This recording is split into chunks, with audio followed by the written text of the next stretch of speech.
The Senate will come to order.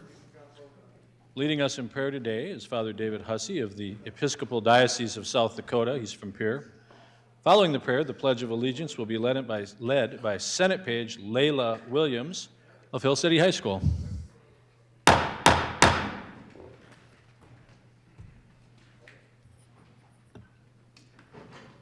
Lord be with you, with thy spirit.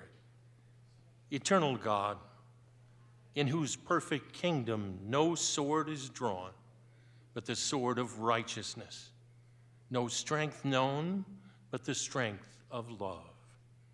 So mightily spread abroad your Holy Spirit, that all the peoples of this earth may be gathered under the banner of the Prince of Peace, as beloved children of one Father, to whom be dominion and glory, now and forever. Amen.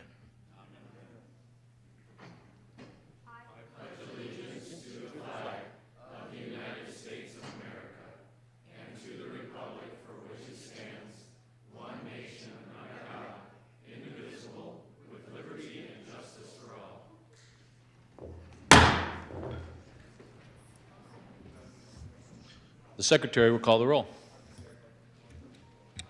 Senators Beal, Blunt, Carley, Crabtree, Davis, Dybert, Duhamel, Foster, Grove, Hone, Howard, Hulse, Jensen, Carr, Colbeck, Lapke, Larson, Marty, Melhoff, Miskimmons, Nelson, Otten, Perry, Peterson, Pischke, Reed, Roll, Sauter, Shanefish, Smith, Vilhauer, Voigt, Voida, Whipf, and Zickman.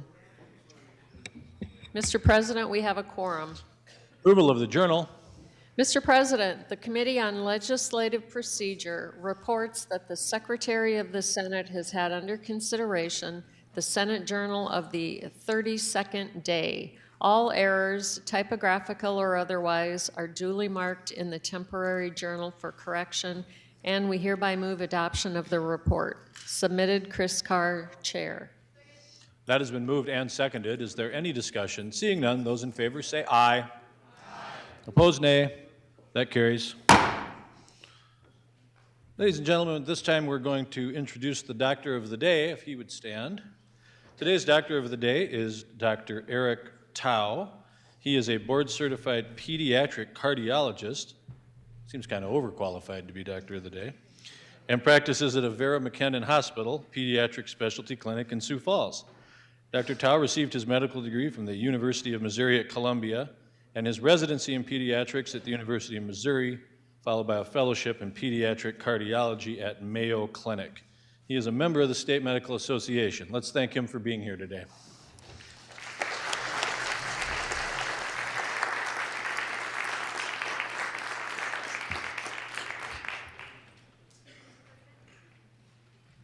Senator Hulse moves that the Senate Page Resolution 4 be adopted. That has been moved and seconded. Is there any discussion? Senator Hulse. Thank you, Mr. President. Well, I just thought before we sent these young people home that we wanted to send them off with, first of all, congratulations, but also a thank you for all the work that they've done for us during these last 2 very, very busy and hectic weeks that they've gotten to experience. Many people don't realize how much work these young men and women do behind the scenes. They often just see them sitting there in their yellow shirts, but they're much more than that. They're here in the early morning and they stay late into the evening and they keep this chamber running smoothly with professionalism beyond their years. I have a special appreciation for this program because I once sat where you all are sitting. I was a page in this very Capitol, sitting in your very chairs, and I can honestly say that the experience helped shape my path in public service, and it gave me a front row seat to how government showed me that the ordinary people can step forward and make a difference. And so to each of you, I hope this experience stays with you. I hope it sparks curiosity about your community, your state, and your country. And I sincerely hope that many of you will come back here one day. One of you told us this morning that you hope to come back, not just as pages again, but as legislators yourself. There's a quote I'm often reminded of from President Ronald Reagan that says, "Freedom is never more than one generation away from extinction. It's passed on by each generation to the next." And looking at all of you, I'm confident that the next generation is ready. So thank you for your hard work, your professionalism, and the pride that you've brought to this chamber. We're so grateful for your service.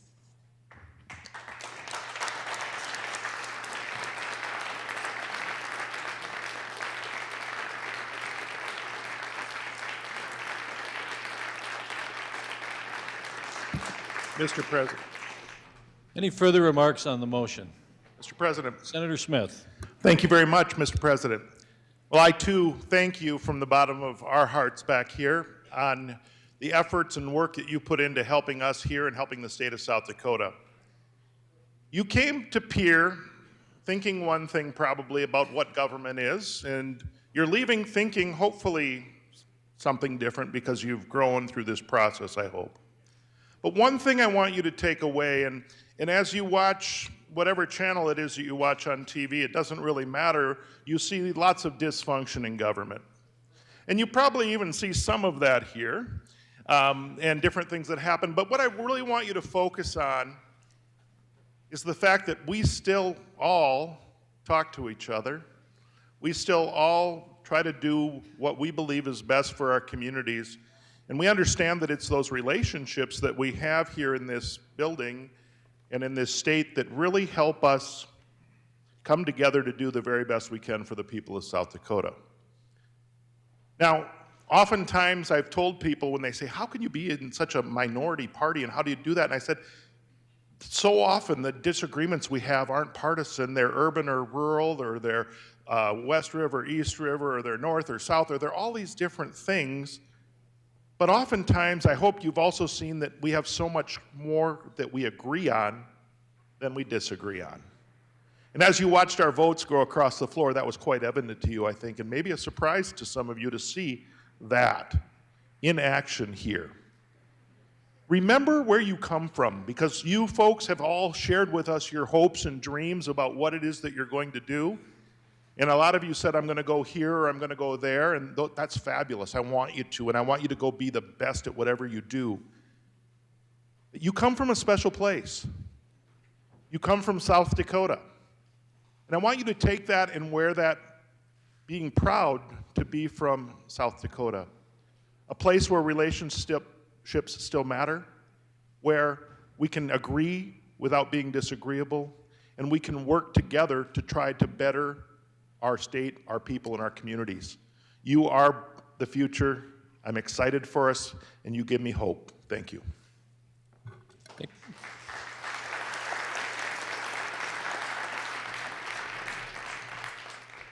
Further remarks?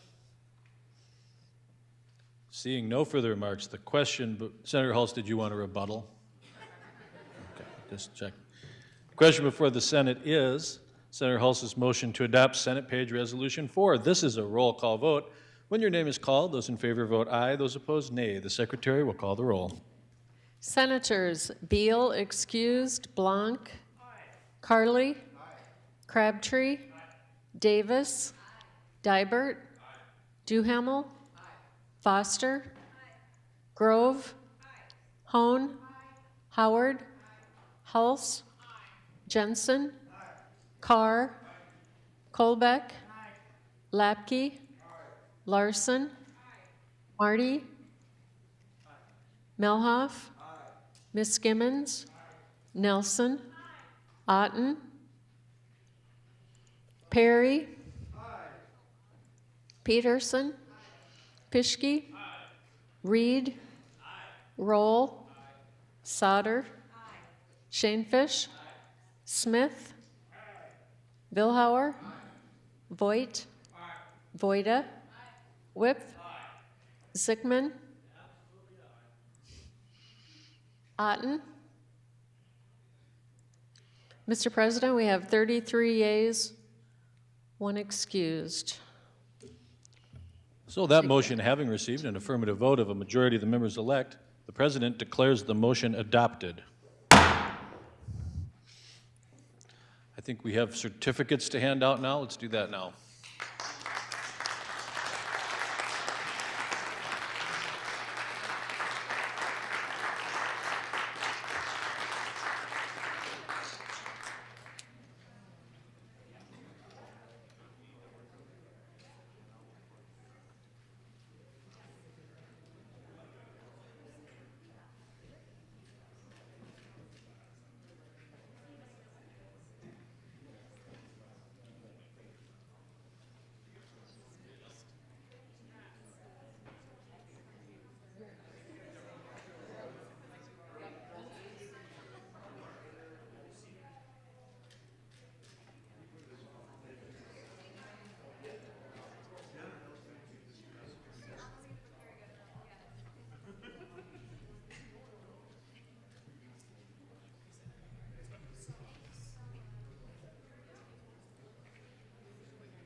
All right, Senator Foster.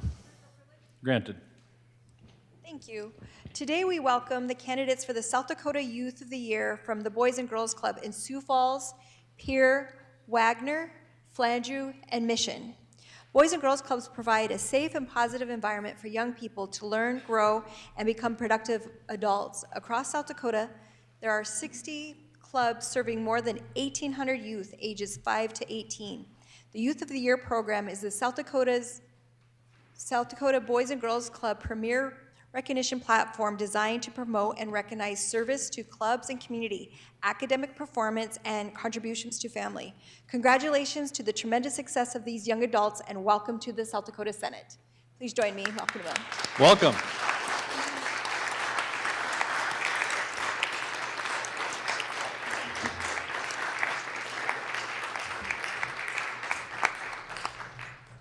And we should also thank you for lunch. You know, a lot of you seem to think you need a plate to eat a corn dog, and you don't. There's a stick. You don't need a plate. That's why there's a stick. Yeah. Communications. Mr. President and members of the Senate, I have the honor to inform you that on March 5th, 2026, I approved Senate Bills 30, 31, 32, 101, 114, and 138, and the same have been deposited in the office of the Secretary of State. Respectfully submitted, Larry Roden, Governor. Reports of standing committees. Mr. President, the Committee on Senate Judiciary reports that it has had the following under consideration and returns the following recommendations. House Bill 1184 do pass. House Bill 1140 and 1187 do pass, and having been certified uncontested, be placed on the consent calendar. Submitted, Steve Kolbeck, Chair. Also, Mr. President, the Committee on Senate Education reports it has had the following under consideration and returns the following recommendations. House Bill 1249 do pass. House Bill 1279 was deferred to the 41st legislative day. Submitted, Kyle Shanefish, Chair. The Committee on Senate Commerce and Energy reports that it has had the following under consideration and returns the following recommendations.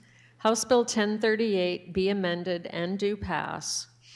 The nomination of Ronald Wheeler of Lawrence County, Lead, South Dakota, to the South Dakota Science and Technology Authority, and returns with the recommendation that the Senate advise and consent to the confirmation of said reappointment, and that said reappointment, having been certified uncontested, be placed on the consent calendar.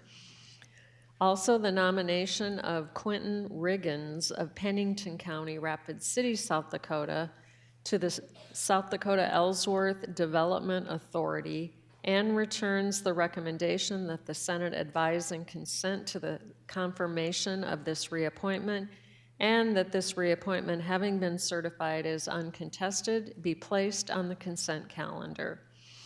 And also the nomination of Galen Niederwerder of Meade County, New Underwood, South Dakota, to the South Dakota Ellsworth Development Authority, and returns with the recommendation that the Senate advise and consent to the confirmation of this reappointment, and that this reappointment, having been certified as uncontested, be placed on the consent calendar. Submitted, Casey Crabtree, Chair. The Committee on Senate Agriculture and Natural Resources reports that it has had the following under consideration and returns the following. Nomination of Corey Byerly of Haken County, Midland, South Dakota, to the State Brand Board, and returns with the recommendation that the Senate advise and consent to the confirmation of said appointment. Also, the nomination of Ross Cooney of Ogallala, Lakota County, Buffalo Gap, South Dakota, to the State Brand Board, and returns with the recommendation that the Senate advise and consent to this confirmation. Respectfully submitted, Tom Pischke, Chair. The Senate Committee on Appropriations reports it has had the following under consideration and returns the following recommendations. House Bill 1082 was tabled. House Bill 1176 be amended and returned without recommendation. Submitted Ernie Otten, Chair. And the Committee on Legislative Procedure reports that the Office of Engrossing and Enrolling has carefully compared Senate Bills 36, 37, 40, 44, 69, 79, 124, 136, 164, 175, and 228, and finds all correctly enrolled. And the Committee on Legislative Procedure also reports that Senate Bills 35, 60, 87, 111, 154, 176, 177, 236, and 237 were delivered to His Excellency the Governor for his approval at 9:37 a.m., March 5th, 2026. Submitted, Chris Carr, Chair.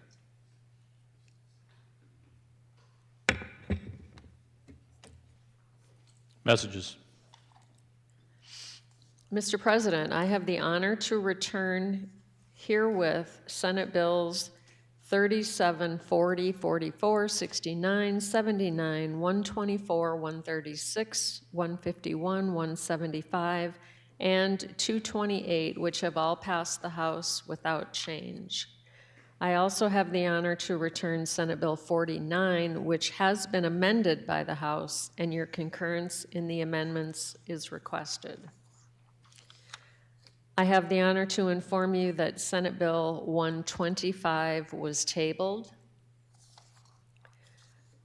I have the honor to inform you that the House has adopted the report of the Conference Committee on Senate Bill 3. I have the honor to inform you that Senate Bills 220 and SJR 508 were lost on second reading and final passage. And I have the honor to inform you that the House has concurred in Senate amendments to House Bill 1102 and House Bill 1194. Respectfully submitted, Patricia Miller, Chief Clerk.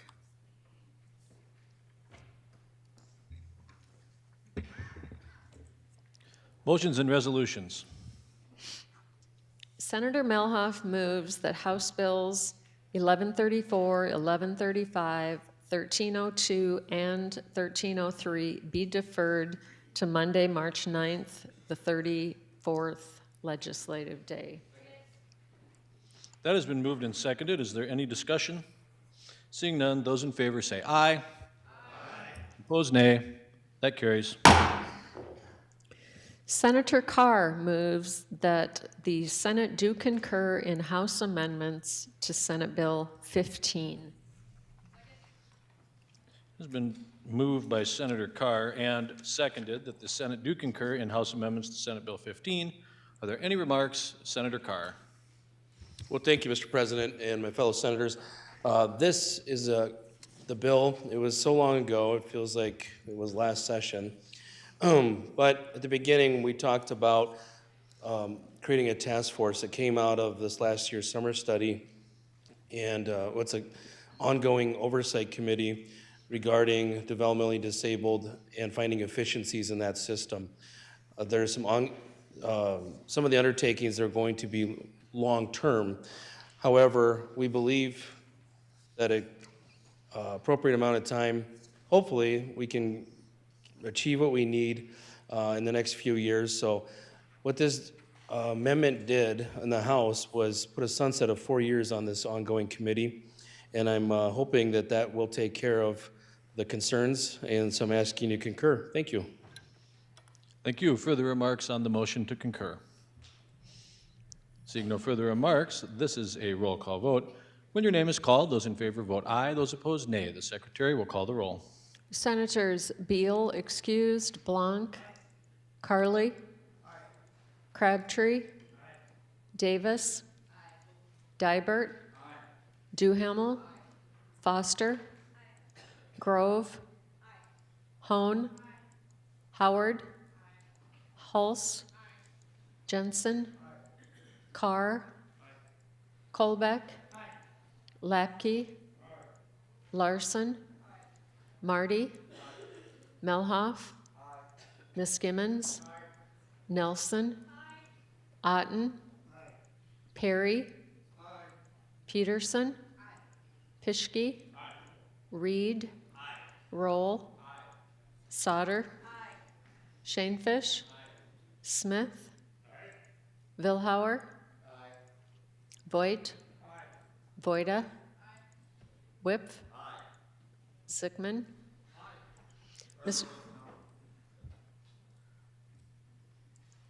Carly votes no.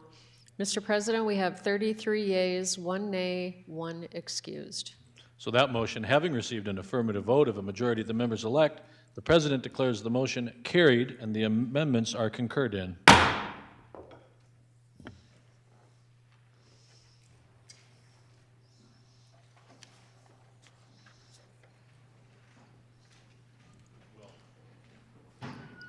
Senator Colbeck moves that the Senate do concur in House amendments to Senate Bill 41.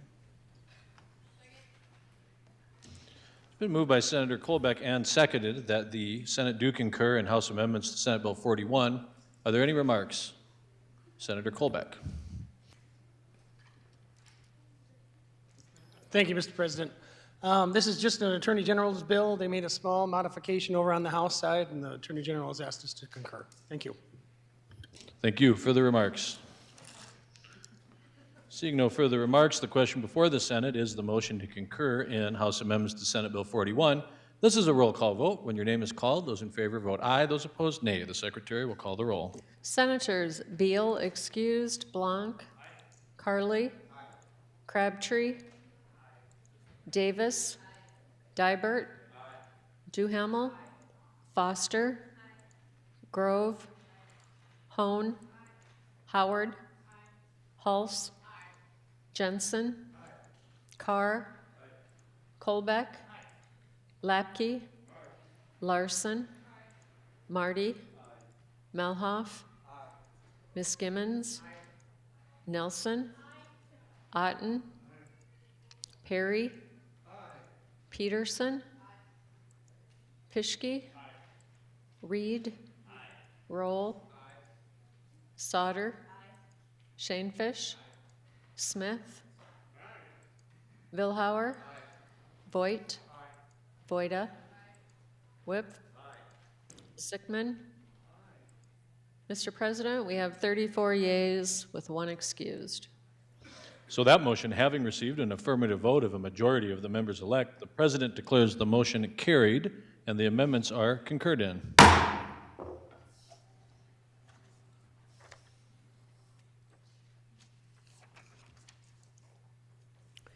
Senator Nelson moves that the Senate do concur in House amendments to Senate Bill 90.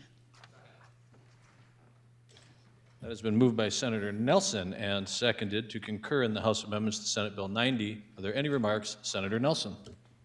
Thank you, Mr. President. Yeah, the PDMP again requires 3 data points in this bill. We had 5. We found out on the other side that gender is not defined, I guess, and so instead of putting sex in there or anything like that, we just struck out gender. So there's still 4 data points to the PDMP. Thanks. Thank you. Further remarks? Seeing no further remarks, the question before the Senate is Senator Nelson's motion that the Senate do concur in House amendments to Senate Bill 90. This is a roll call vote. When your name is called, those in favor vote aye, those opposed nay. The Secretary will call the roll. Senators Beal excused, Blanc, Carly, Crabtree, Davis, Dybert, Duhamel, Foster, Grove, Hone, Howard, Hulse, Jensen, Carr, Colbeck, Lapke, Larson, Marty, Melhoff, Ms. Gimmons? Nelson? Otten? Perry? Peterson? Pischke? Reed? Roll? Sauter? Shanefish? Smith? Vilhauer? Voigt? Voida? Whip? Sickman? Mr. President, we have 31 yeas, 3 nays, 1 excused. So that motion having received an affirmative vote of a majority of the members elect, the president declares the motion carried and the amendments are concurred in.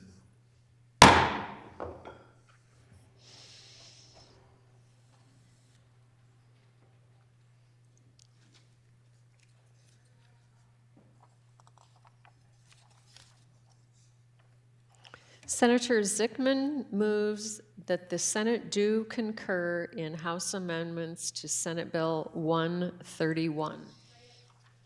It's been moved by Senator Zickman and seconded that the Senate concur in House amendments to Senate Bill 131. Are there any remarks? Senator Zickman. Thank you, Mr. President. Well, both of the two bills, as you'll see, 131, 132, were brought by your State Veterans Council, which is one of the best councils in the state. And so they concurred with the House, and so we ask you also to concur. One word. Thank you, Mr. Chair. Thank you. Further remarks on the motion?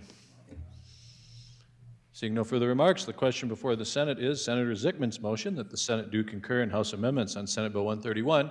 When your name is called, those in favor vote aye, those opposed nay. The Secretary will call the roll. Senators Beal excused, Blanc, Carly, Crabtree, Davis, Dybert, Duhamel, Foster, Grove, Hone, Howard, Hulse, Jensen, Carr, Colbeck, Lapke, Larson, Marty, Melhoff, Ms. Gimmons, Nelson, Otten, Perry, Peterson, Pischke, Reed, Roll, Sauter, Shanefish, Smith, Vilhauer, Voigt, Voida, Whip, Zickman. Mr. President, we have 34 yeas with 1 excused. So that motion having received an affirmative vote of a majority of the members elect, the President declares the motion carried and the amendments are concurred in.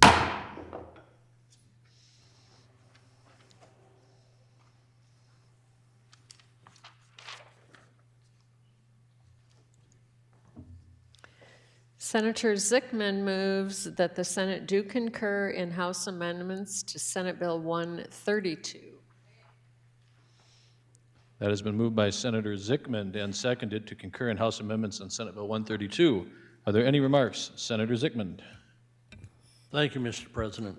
This also, 132, was your State Veterans Council bill, and we had to make a short change in it with about one word and one or other thing. So they've concurred, and so do I. So thank you, Mr. President. Thank you. Further remarks on that motion? Seeing none, the question before the Senate is Senator Zickman's motion that the Senate do concur in House amendments to Senate Bill 132. When your name is called, those in favor vote aye, those opposed nay. The Secretary will call the roll. Senators Beal excused, Blanc, Carly, Crabtree, Davis, Dybert, Duhamel, Foster, Grove, Hone, Howard, Hulse, Jensen, Carr, Colbeck, Lapke, Larson, Marty, Melhoff, Ms. Gimmons, Nelson, Otten, Perry, Peterson, Pischke, Reed, Roll. Sauter. Shanefish. Smith. Vilhauer. Voigt. Voida. Whip. Zickman. Mr. President, we have 34 yeas, 1 excused. So that motion having received an affirmative vote of a majority of the members elect, the president declares the motion carried and the amendments are concurred in.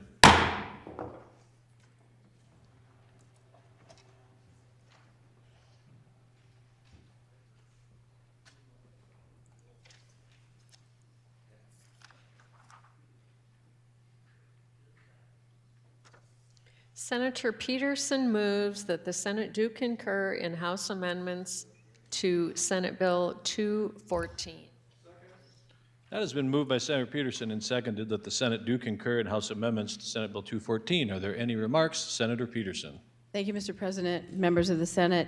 This amendment is an amendment that I had asked for. As we looked at it one more time, this was a cleanup bill from a bill that we ran last year regarding what we were wanting the Secretary of State to post on their website related to the voter registration file. And so we just felt like adding that additional language provided additional clarity. And so I would ask you to concur in the changes. Thank you. Thank you. Further remarks? Seeing no further remarks, the question is Senator Peterson's motion that the Senate do concur in House amendments to Senate Bill 214. When your name is called, those in favor vote aye, those opposed nay. The Secretary will call the roll.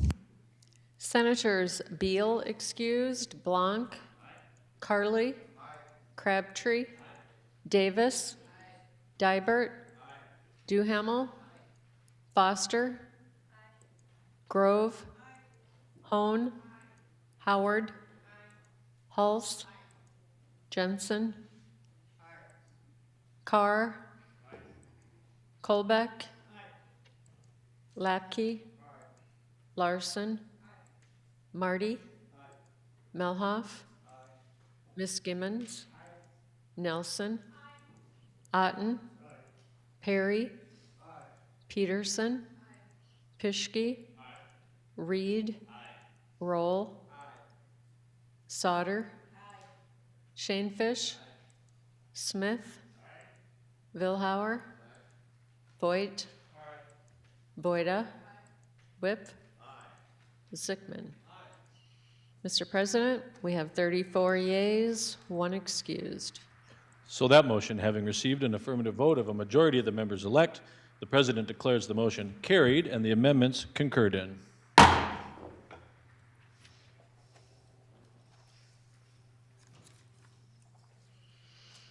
Senator Davis moves that the Committee on Health and Human Services be instructed to deliver House Bill 1160 to the floor of the Senate pursuant to Joint Rule 7-7.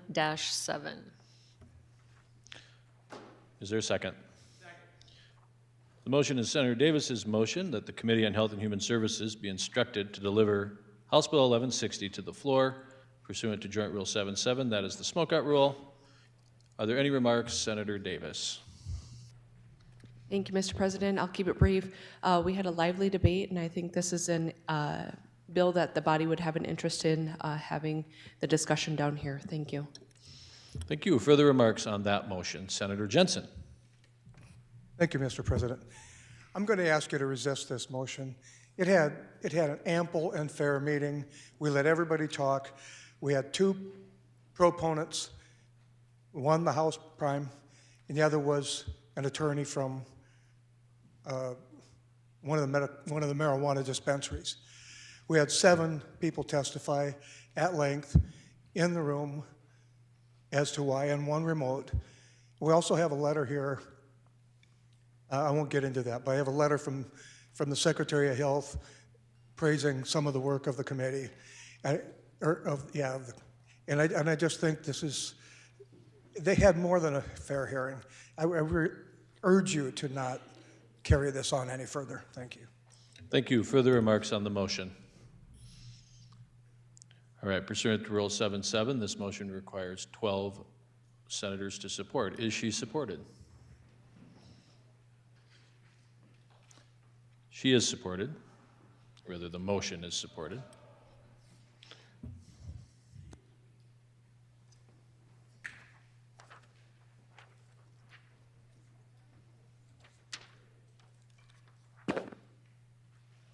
Senator Roll moves that the Committee on Senate Appropriations be instructed to deliver House Bill 1082 to the floor pursuant to Joint Rule 7-7. It's been moved and seconded that House Bill 1082 be delivered to the floor pursuant to Joint Rule 7-7, again, the smokeout rule. Are there any remarks? Senator Roll. Thank you, Mr. President. Our Appropriations Committee has just done an absolutely amazing job all year. Our body's given them hundreds of bills and expected them to sift through them based on the body's will. And I think they've done just that. However, I do feel there is one bill that may have slipped.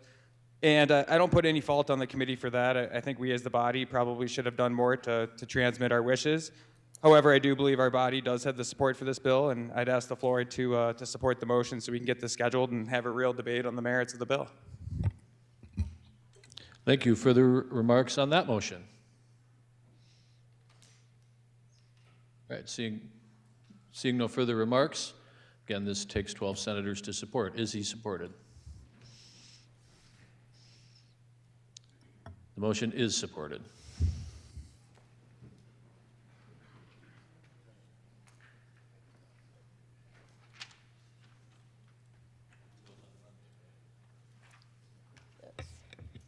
So both of those will have a motion to calendar on Monday.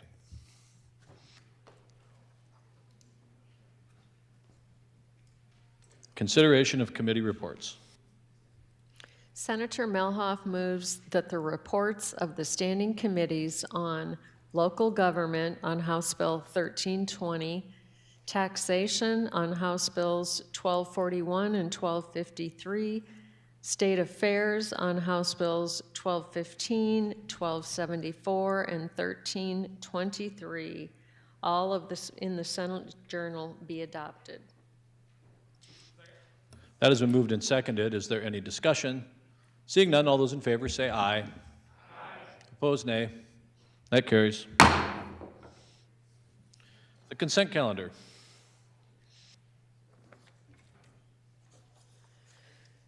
Senator Carley requested that House Bills 1006, 1148, and 1149 be removed from the consent calendar. Remaining on consent today, we have 1045, revise certain provisions related to child support. 1161, amend provisions related to changing rooms, sleeping quarters, and restrooms. 1175, revise provisions related to Division of Criminal Investigation cooperation with Indian tribes. House Bill 1183, revise qualifications for immunity from prosecution following a drug-related overdose.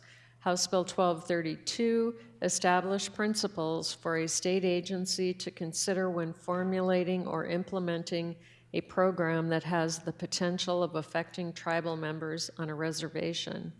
House Bill 1258 requires that a property tax bill provides access to state website providing property tax information.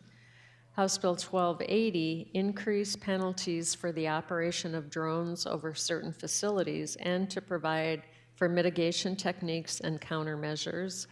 1298, prohibit the electronic publication of certain information about a judicial officer or law enforcement officer and to provide a penalty therefor. And finally, House Bill 1300, accept victims of human trafficking or domestic abuse from certain clemency notice requirements. Items on the consent calendar were reported out of committee with no dissenting votes and are not subject to debate. Only questions for clarification purposes are appropriate. There will be one vote taken for all bills on the consent calendar. Are there any questions? Seeing no questions, the question before the Senate is, shall the items on the consent calendar pass? As your name is called, those in favor vote aye, those opposed nay. The Secretary will call the roll. Senators Beal excused, Blanc, Carley, Crabtree, Davis, Dibert, Duhamel, Foster, Grove, Hone, Howard, Hulse. Jensen. Carr. Colbeck. Lapke. Larson. Marty. Melhoff. Miss Gimmons. Nelson. Otten. Perry. Peterson. Pischke. Reed. Roll. Sauter. Shanefish. Smith. Vilhauer. Voigt. Voida. Whip. Sickman. Mr. President, we have 34 yeas with 1 excused. So the consent calendar items having received a majority vote of the members elect, the president declares the items passed. Are there any questions on the titles? Seeing none, they are deemed correct.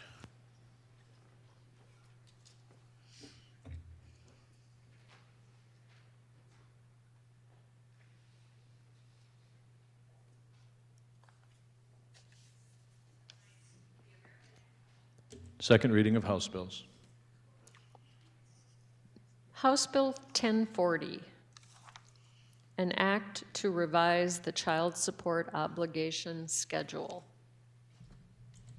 House Bill 1040, having had its second reading, is up for consideration and final passage. Are there any remarks? Senator Hulse.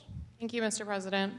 House Bill 1040 is updating the child support schedule. As a member of the Child Support Commission that met over the interim for 8 meetings, open meetings, before we adopted this update, we considered critical data that was examined when creating the schedule, including inflation amounts. As all South Dakotans have experienced, the price of essentials at the grocery store and department stores have increased. Updates to this schedule will ensure that both the payer and the support of the receiver of support will share in those increases proportionally. People will question, isn't inflation already built in? As parents' income changes, it may move them into different income categories, changing their base obligation. However, that is assuming that the obligation amounts are set in the existing schedule at the appropriate levels for today's child-rearing costs, which they are not. As we all know, inflation has been significant. These numbers are outdated. And so this would just increase the amounts going forward. And the numbers that I have here say that the updated schedule reflects an average increase of 3% across all of the different income levels. So thank you. Thank you. Further remarks on 1040? Senator Pischke. Well, thank you, Mr. President. When this bill passed out of Senate Judiciary a little earlier this week, I noticed it was 37 pages, and I thought, wow, this would be a good one to be read on the floor. But I don't want to do that to our good secretary. So instead, I'm just going to ask you to vote no here today. While it may seem that the intent behind these increases to ensure children have adequate financial support is commendable, I would submit to this body that the unintended consequences of such increases like these proposed are not necessarily favorable on families, parents, and children. First, we must recognize that the financial strain on non-custodial parents, increase in child support obligations often means requiring parents to pay beyond their means. Many non-custodial parents are already managing limited incomes, struggling to meet their rent on their mortgage payment, or mortgage payment, struggling to meet their transportation costs, and other essential expenses. By imposing higher payments, we run the risk of pushing them into more financial hardship, late payments, or even default, which ironically can result in less support for children. Secondly, higher obligations create higher tension and conflict between parents, which is counterproductive to the child's well-being. Families work best when co-parenting relationships are cooperative and not adversarial. Forcing unaffordable payments can lead to legal disputes, resentment, strained communication, all of which ultimately affects the child. Third, the unintended consequences on children is something we can consider. When the non-custodial parent cannot meet steep obligations, they may disengage from parenting altogether. Studies show that children benefit not only from financial support, but from active involvement from both parents. Excessive financial demands risk reducing that involvement, which can have long-term emotional and developmental impacts. Finally, increase in child support without considering the broader economic realities such as wage stagnation, cost of living, and inflation fail to achieve the unintended goal of improving children's lives. A fair, balanced approach ensures that children are supported without punishing parents into unsustainable financial situations. Now, it's true that the cost of living has increased, and families feel that impact every day. However, simply increasing child support obligations doesn't account for whether non-custodial parents' incomes have kept up with inflation. Many are already stretched thin, and raising parents could push them into financial distress, which ironically reduces the child support children actually receive. Now, if you'll notice, I've handed out quite a few handouts here, and I want to talk to you a little bit about that. In one of the, I just want to lay out a situation. If you see the sample budget that I have here, you're going to follow along with that, but then I'm going to give you some numbers as to what the reality is of someone. So the average income in the state of South Dakota is somebody making about $55,000, just under $56,000. These are all numbers that you can look on the Google. So if you take two parents making $56,000, $55,943 actually, and divide that by 24 payments, so that's someone getting paid twice a month. That comes down to a gross income monthly of $2,331.79. This is all in your information that you have. I hope you're following along. So you have some 401 contributions there, health care premiums, and those are pre-tax deductions. That comes to $2,115.20. Then you have to take out your federal income tax, Social Security tax, Medicare, and of course South Dakota has no state sales tax, or state income tax, excuse me. But your net pay comes to $1,635.71. So you get that. That's the amount that you're going to put into your sample budget here. Twice a month, you're taking home $1,635. Now, with this increase, you're going to increase your child support for that situation specifically for two parents making that amount, 2 kids. You're going to have child support of $930. Okay, it was $859, which you can find on page 5 of the bill, and it's going to be increased to $930, which is on page 23 of the bill. Actually, the obligations are $1,717 increasing to $1,861, which is an 8.5% increase, by the way. I know there's been some misinformation put out there that this is only 3% increases. In this scenario, it's actually an 8.5% increase. And you can find those increases, again, on page 5 and then on page 23 in this scenario. Okay, getting back to your budget. $465 twice comes to $930 of child support. A mortgage payment, now what's rent going to cost you for a 3-bedroom? And according to the Google, that's going to cost you $1,400 to $1,700 in South Dakota. I budgeted modestly for a $1,200 apartment. So in the budget, it's $600 from each paycheck to pay for your rent. If you have a vehicle, you have a payment on that. The state of South Dakota average for a vehicle payment is $465. I say we're getting a modest vehicle and we only have to pay $150 per paycheck, so $300. Again, a modest amount. What's your cell phone cost? About $110. That's in the budget. Groceries. Average in groceries for someone is $300. I don't know if I can survive on $300 of groceries. I'm kind of a big guy, but that's what it says on the Google for $300 of groceries every month. What do we spend on gasoline? $150. That's in your budget. What do we spend on our water bill? $35. What do we spend on our student loans? $200. Anybody have a student loan that was more than $200? I did. What do we spend for electricity? $120. What do we spend for our internet service? $60. Put all these things into our budget, and you're already in the red, ladies and gentlemen. This isn't any discretionary spending. This doesn't count for your vehicle insurance. This doesn't count for any vehicle repairs. This doesn't count for anything else, and you're already going backwards financially. That's what we're talking about here. Now, I understand that we want to pay for kids. I want to pay for my kids too, and I do take care of my kids. Okay, in the situation that was presented in committee from the department, they had a situation where the non-custodial parent was making $4,000 a month and the custodial parent was making $3,000 a month. That obligation is increasing from $14.88 to $16.81, which is a 13% increase. I find it ironic that they're telling everybody on this floor that's only increasing 3% when they literally gave an example that was going up 13%. A little bit bothersome. Nevertheless, I digress from that situation, or that conversation. I want to talk about one other thing. During the Child Support Commission, as a good senator said, there were many public meetings. During those public meetings, public comments were given. Where's my sheet on that? There were 32 public comments given during those meetings. Not one person came in and stated the obligations are too low. They talk about enforcement, talk about ideas and how we can reform the system, but nobody's coming in and saying, hey, it's too low, we need to up these. That didn't happen whatsoever. Now, one more thing, and then I'll be done, Mr. President. I know I'm going on here. Here's a little dirty secret that nobody wants to tell you about the child support system.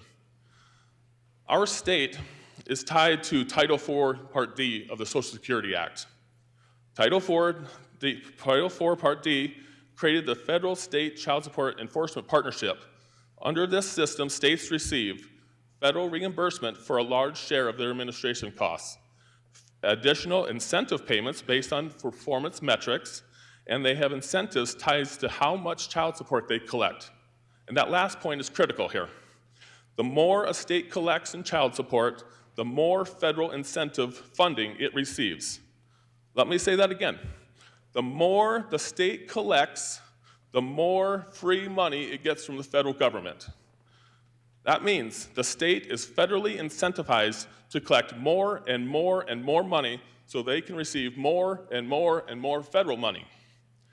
Now that might sound all great and dandy when you're talking about federal dollars for rural health care or rural broadband. But it's a little bit different in my mind when you're literally making it harder for people to live just so the state can collect more money. Policies like this push parents away from their kids, and they promote single-family households all in the name of money, and this should be rejected. I strongly urge for your no vote on this bill. Thank you, Mr. President. Thank you. Further remarks on House Bill 1040, Senator Duhamel. Thank you, Mr. President. My fellow senators, I stand in support of House Bill 1040. The Secretary of the Department of Social Services said the 3% is the average increase in child support obligation amounts. If you are in a combined income amount, there could be greater expenses associated with child rearing in two different homes.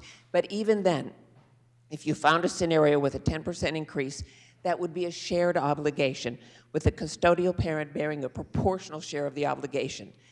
Remember, this is the first increase since 2020. There is no inflationary increase year over year. The schedule would typically not be updated again until 2030. The most recent South Dakota specific data was examined when updating this child support schedule. The cost of rearing children has gone up in that time, as the economic data confirms. That's why this increase is needed, why the update is needed. Parents have been bearing those cost increases until now. The financial strain is on both parents. Thank you. Further remarks on House Bill 1040, Senator Grove. Thank you, Mr. President. Well, surprisingly, if my ex-husband is listening, he'll pass out. I just want to say that I'm not going to be standing in favor of this bill again. I also want to correct a little bit of information that was just given. The last increase was in 2022, not in 2020. And I want to just add something to this. So when you're talking about this long period of time where people's child support is not being increased, as a custodial parent who received child support payments, I do understand that at the end of the day, we spend a whole lot of money raising our kids, and we get those child support checks, and they matter. But I just want to say this as well. We have an incredible system in the state of South Dakota. It's called child support modification. And what we do is you can hire through the state of South Dakota. You just fill out an application, and you can hire a referee. And what's so amazing about that, and what I love what our state has done, is that means that me, as the custodial parent, I don't have to hire an attorney. I don't have these extra expenses. I can go fill out this application, and it's a simple fee. And for the life of me, I don't remember if it's between, so I'll say somewhere between $25 and $50.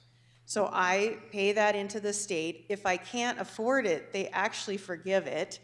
And that referee then looks at all of the numbers. You submit all of your information, his finances, your finances, and then the referee, you meet with them, or now it's Zoom, but you get on with them and they say, okay, what about this, what about that? And they purely look at your income. It's totally calculated like the information that you've gotten here. And then wherever that person falls, that's where your child support is now going to be. And you can set that and reset that every 3 years.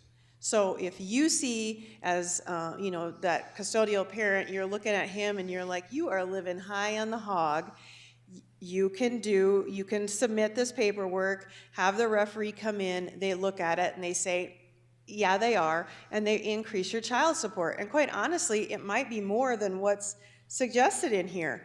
It might be less. If I don't like it, if he doesn't like it, then you can go before a judge. And then, of course, that's when everybody hires attorneys.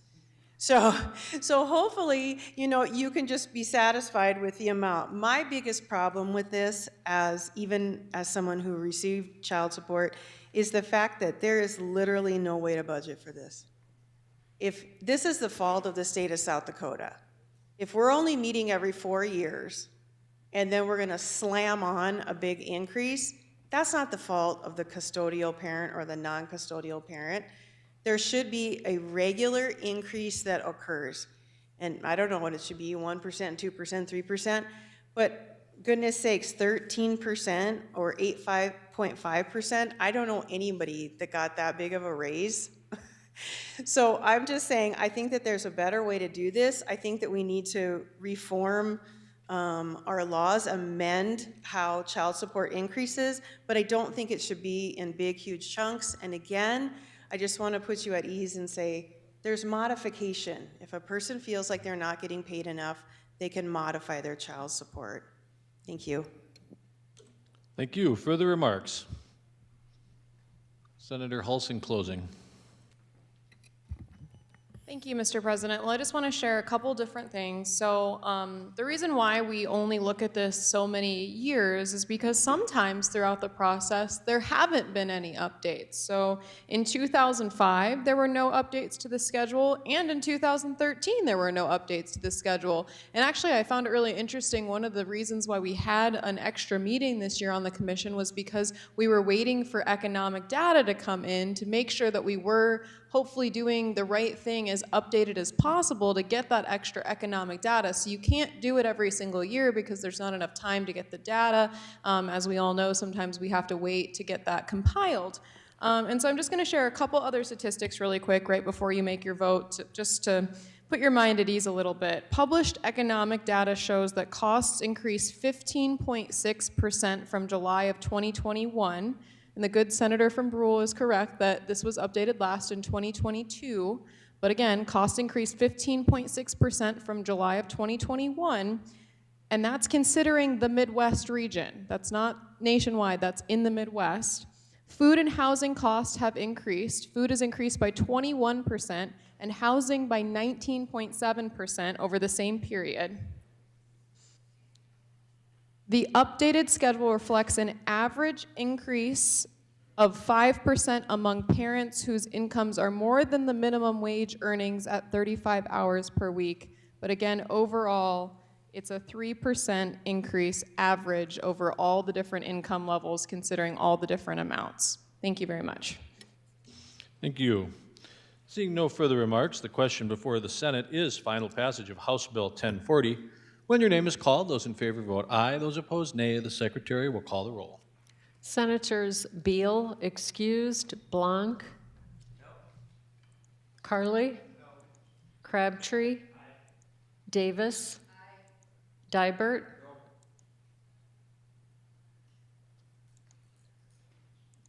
Duhamel. Foster. Grove. Hone. Howard. Hulse. Jensen. Carr. Colbeck. Lapke. Larson. Marty. Melhoff. Miss Gimmons. Nelson. Otten. Perry. Peterson. Pischke. Reed. Roll. Sauter. Shanefish. Smith. Vilhauer. Voigt. Voida. Whip. Zickman. Foster. Mr. President, we have 12 yeas, 22 nays, 1 excused. So House Bill 1040 having failed to receive an affirmative vote of a majority of the members elect, the President declares the bill lost.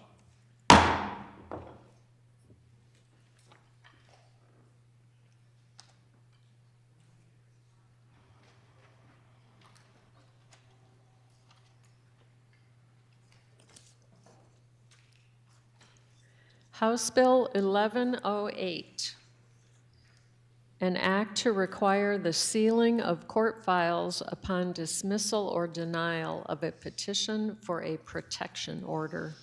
House Bill 1108, having had its second reading, is up for consideration and final passage. Are there any remarks? Senator Melhoff. Thank you, Mr. President, members of the Senate. We've dealt with a number of bills over my legislative career that dealt with reining in cases where the justice system is used as a weapon or as a tool. Senate Bill 1108 is one of those bills.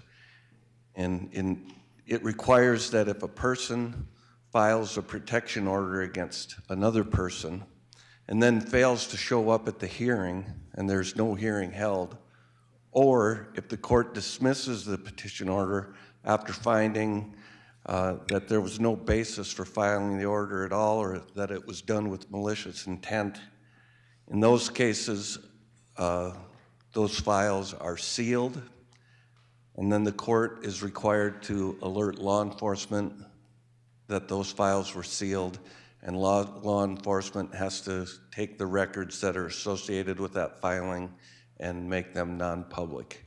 And this protects people who are the victim of malicious litigation or a protection order from having that out there on their record that can be searched and exposed and used to damage their reputation. And if this passes, UJS will apply this retroactively to cases, I believe, back till 1989. So those who have been the victim of malicious filings will be protected, and their reputations will remain intact. So I urge your support for this bill. Thank you. Thank you. Further remarks on House Bill 1108. Senator Pischke. Thank you, Mr. President. Well, this was unanimous in committee, and I asked that it not be put on consent because I want to talk about this a little bit as well. This is actually something that would apply exactly to my life. And as you know, I've gone through a lot of custody issues and whatnot, but I don't know if any of you have ever had a protection order put against you, but I have, and had a lot of frivolous things in that protection order. And this bill, if that was enacted then, would have, and hopefully, well, we won't go down to the details, but I just know what it's like to have a lot of frivolous stuff thrown at you, being drugged through the dirt in the court system, and I hope that this bill alleviates a lot of that concern for a lot of other people, because it's not fun when you're down in the dirt in the system. So I appreciate the good representative for bringing the bill, and appreciate the opportunity to say a few words about it. Thank you, Mr. President.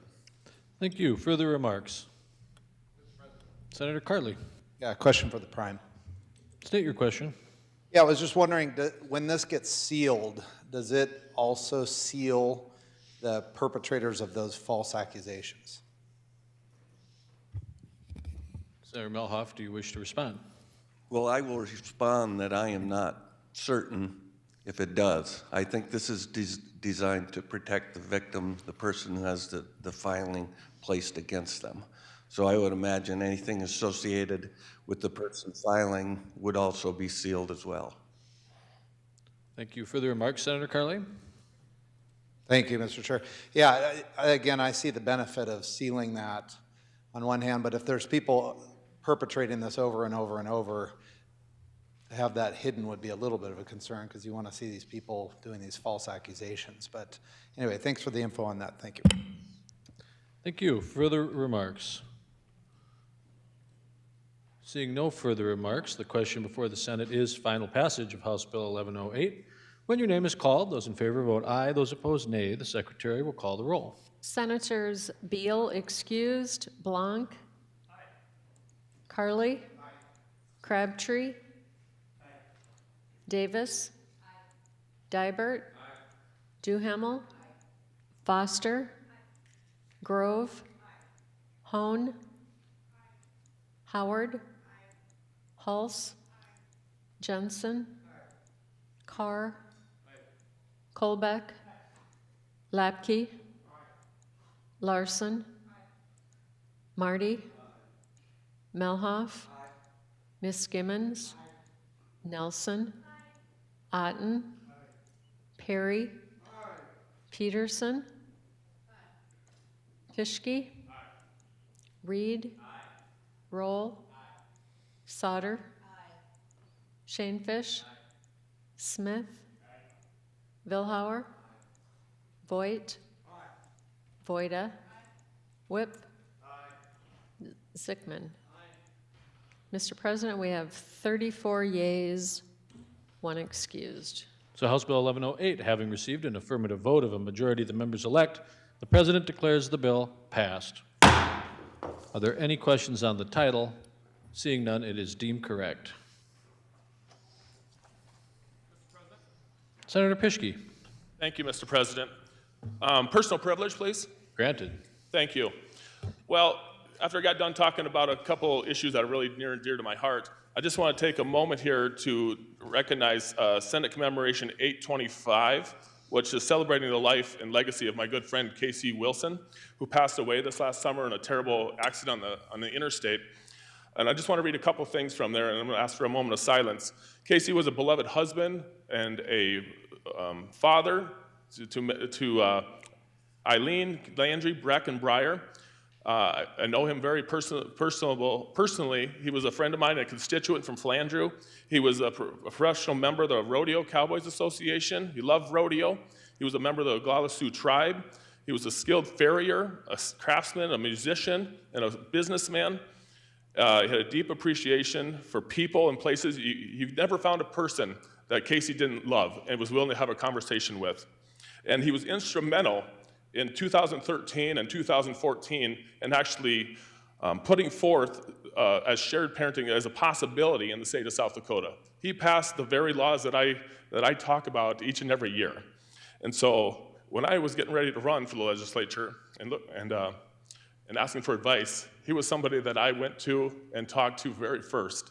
And I miss him greatly, and I wish he was still here, but I just ask for a moment of silence for my good friend Casey Wilson.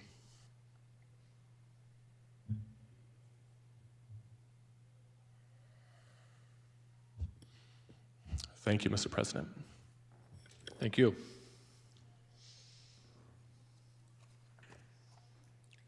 House Bill 1138, an act to require the licensure of non-medical home care agencies and to provide a penalty therefor. House Bill 1138, having had its second reading, is up for consideration and final passage. Are there any remarks? Senator Sauter. Thank you, Mr. President. And fellow members of the Senate, I want you to take a second now to think of somebody who is in your life right now, who has been in your life right now, an elderly person or a person that needs a little extra help living in their homes. I can name a whole list, my parents included, and people that are still with us today. They'd like to stay in their home as long as they can, but they just need that little bit of extra help. This is what this bill is about. It's a protection for them.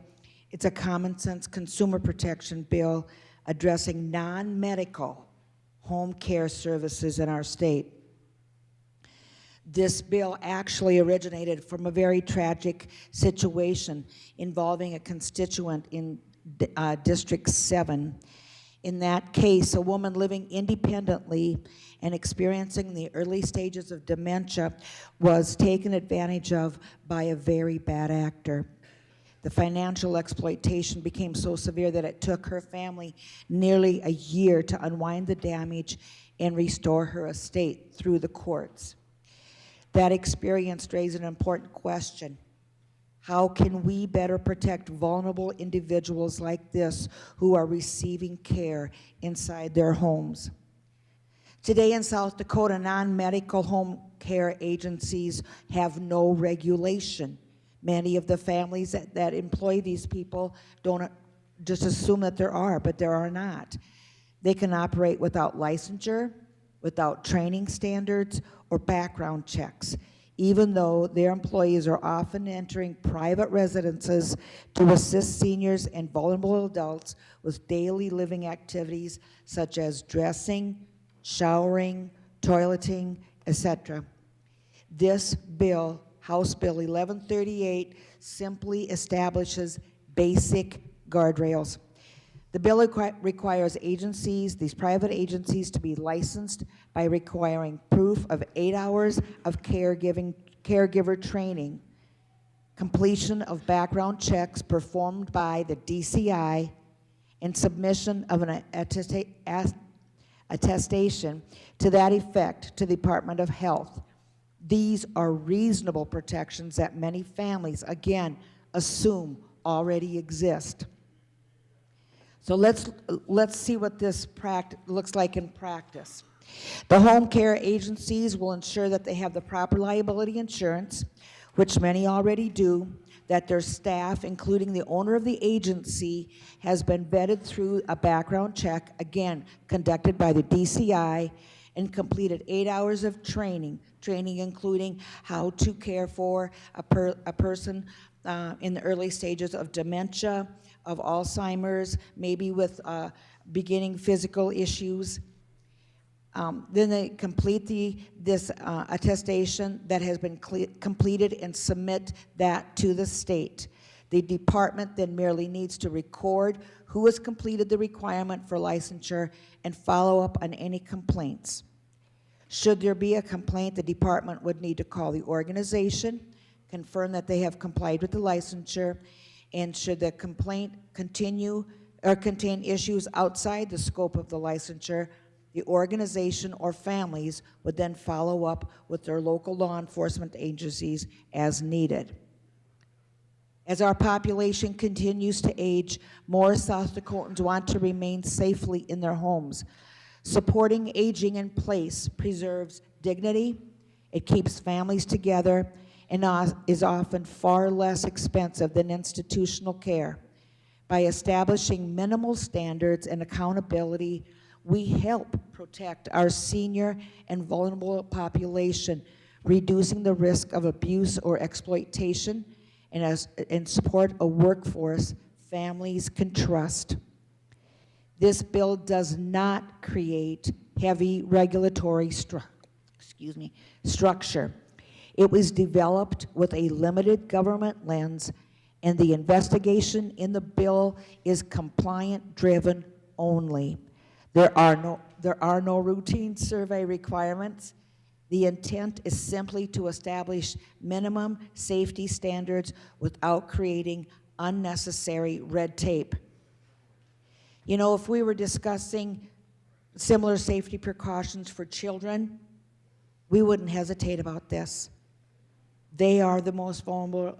They are in that category of vulnerable citizens in our state, but so are our elderly and those who need that little extra care. Let's consider them as well.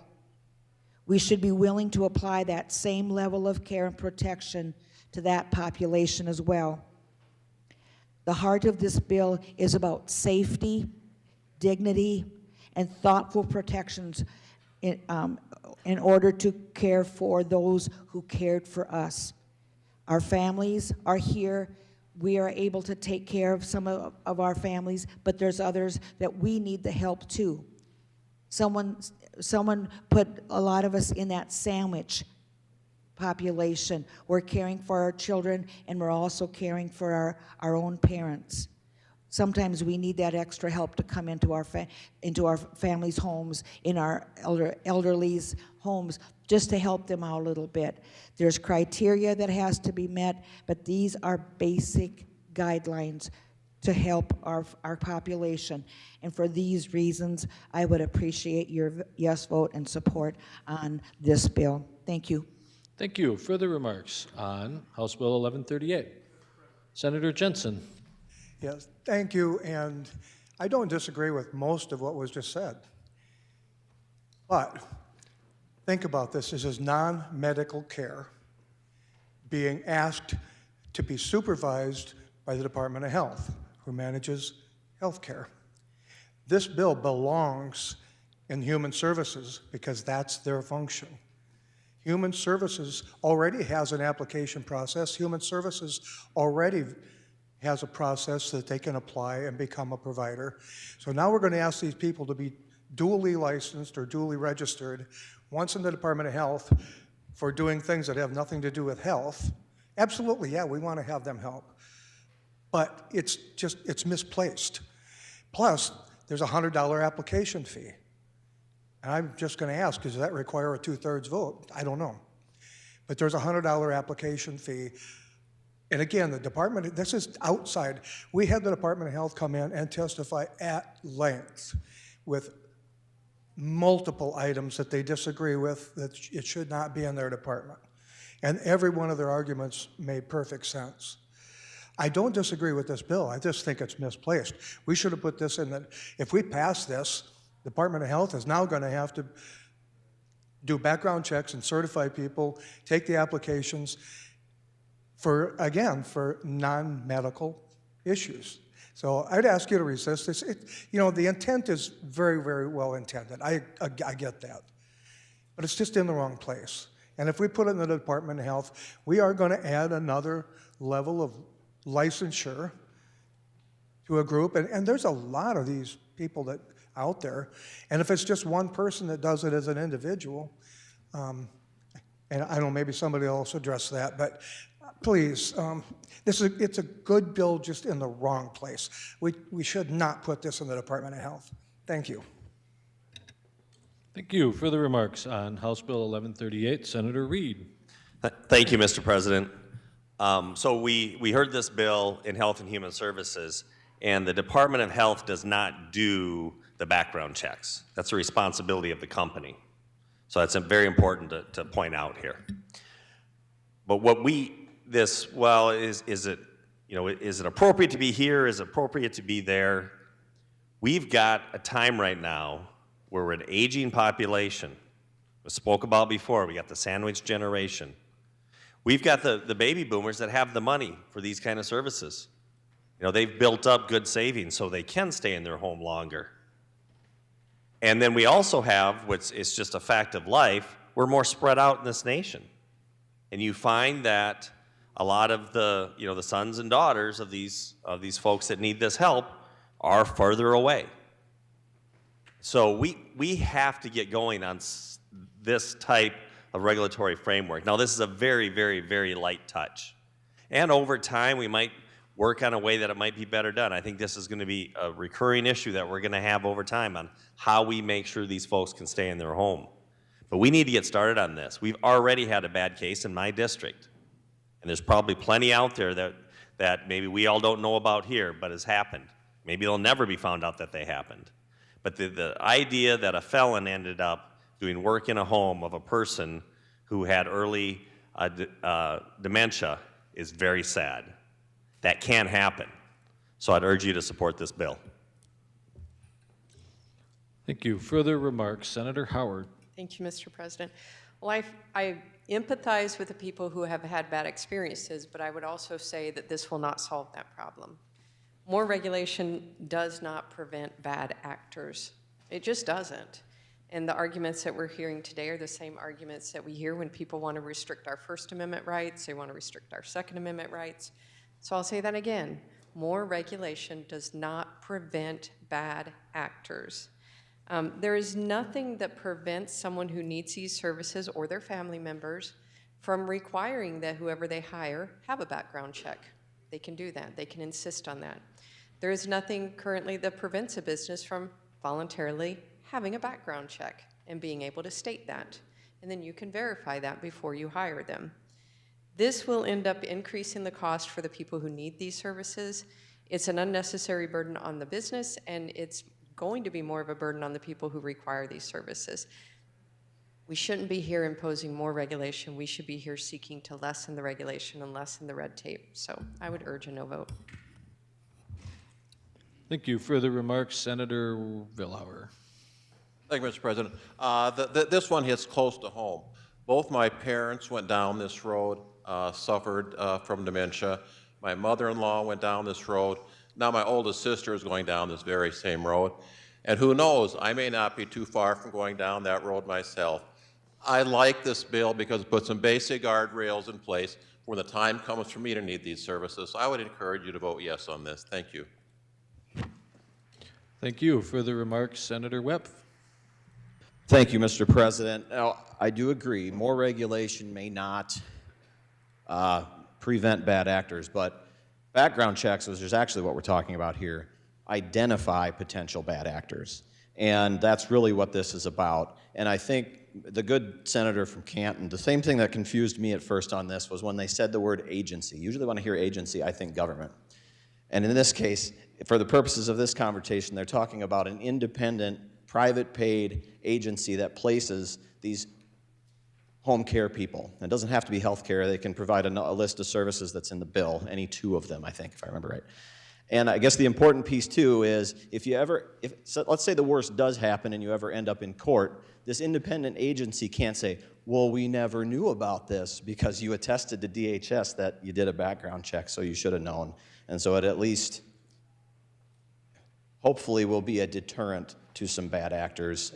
The background checks, I think, are important when we're talking about people who are in these homes and in extremely vulnerable spots, extremely subject to abuse and neglect, and I think we need to protect them. I think this is a good bill. Thank you. Further remarks on 1138, Senator Grove. Thank you, Mr. President. Well, when I went to hear this bill, I had no dog in the fight, but here I am. So the DSS started to list off things that this bill would basically tie their hands, and that's when my ears really perked up when she talked about the no care standards in this bill. And so just a quick example of what that means. So say a consumer reports that a family member died due to a choking death and lack of proper feeding or diet. So under this bill, they cannot properly investigate this due to their lack of authority to promulgate care standards.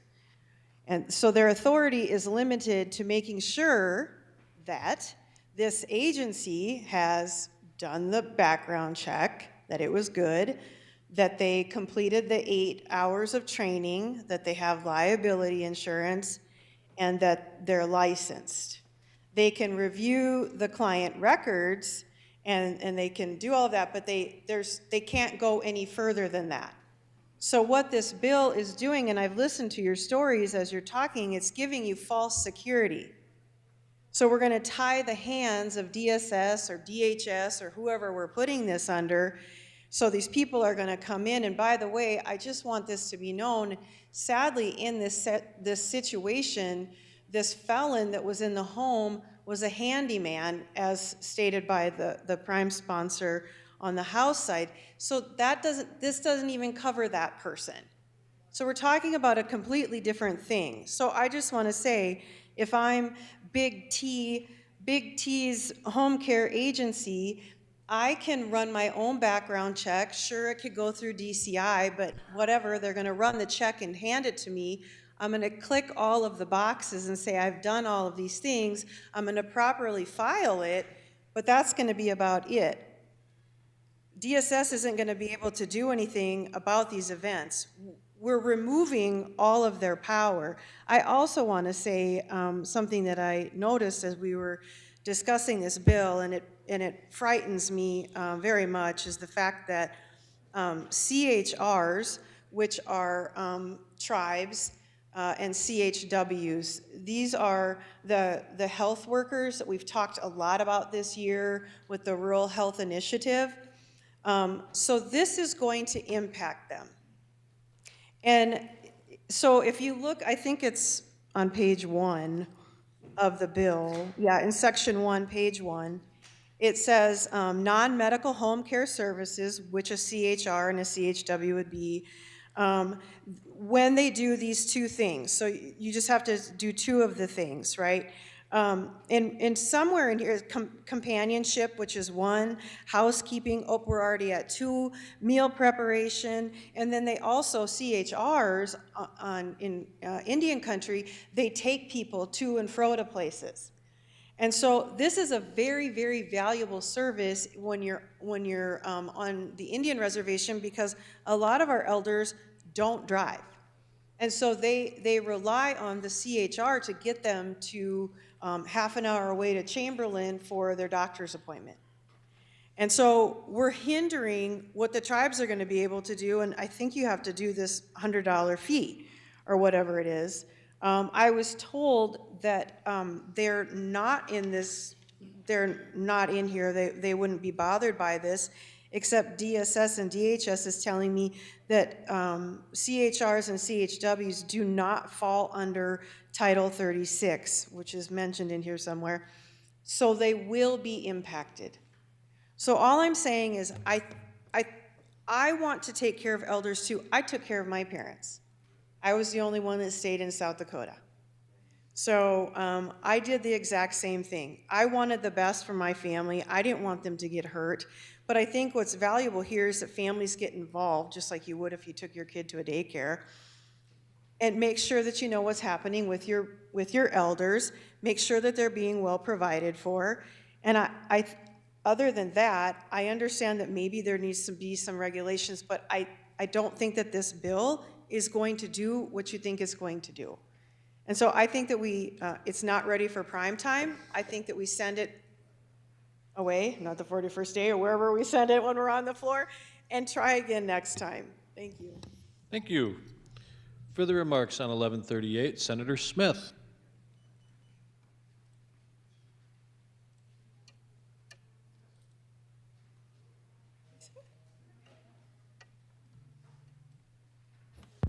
You can come use mine.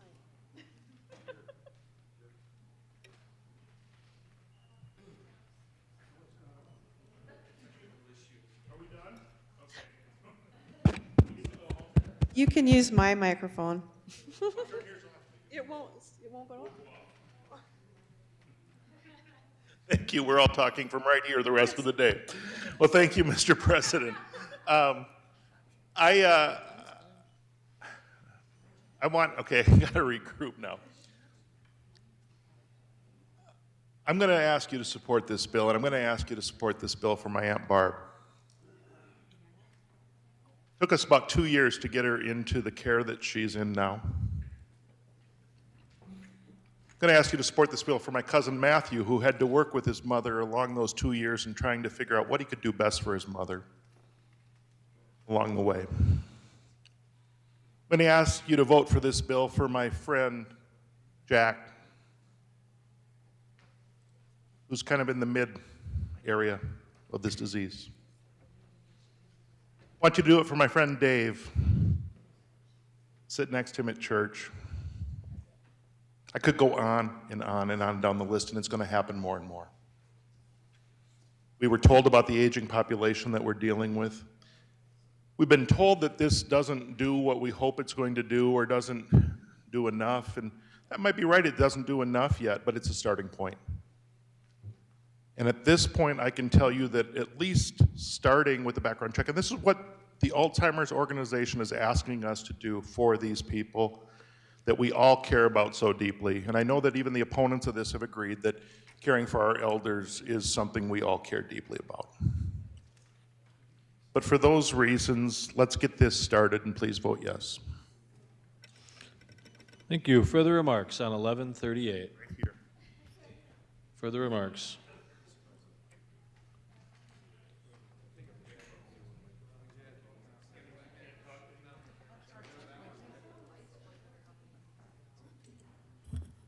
I guess we're having a technical issue with the microphones. We'll just be at ease for a moment.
Testing 1, 2, 3.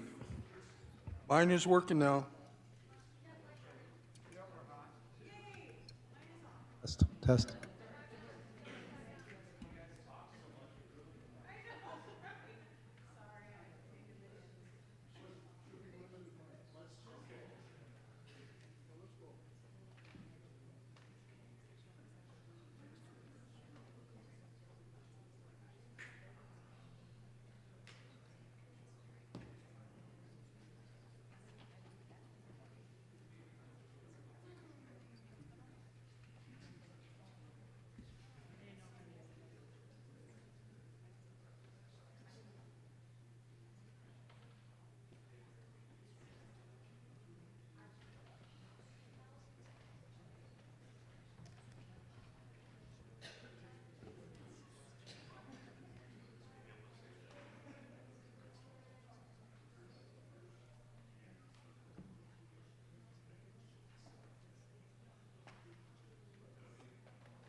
Mr. President, oh, yep. I think we're back.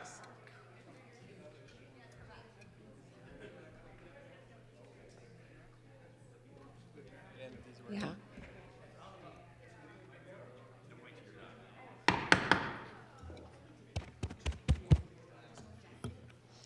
We will come back into order. And we were debating House Bill 1138. And Senator Smith, I think you still had remarks, or have you finished? You had finished. Further remarks on House Bill 1138? Senator Voigt. Thank you, Mr. Chair. Is this a case of waiting till there's a tragedy or we're apprised of a tragedy because somebody didn't have the opportunity to have someone come in and help them or take care of them? Been down that path, EMS. Got a call to a residence. That individual's not been with us for 2 days because they didn't make a call or get any help, probably, to take care of them. Could have been an ongoing thing, medications, whatever. You need to start the process. This may not be,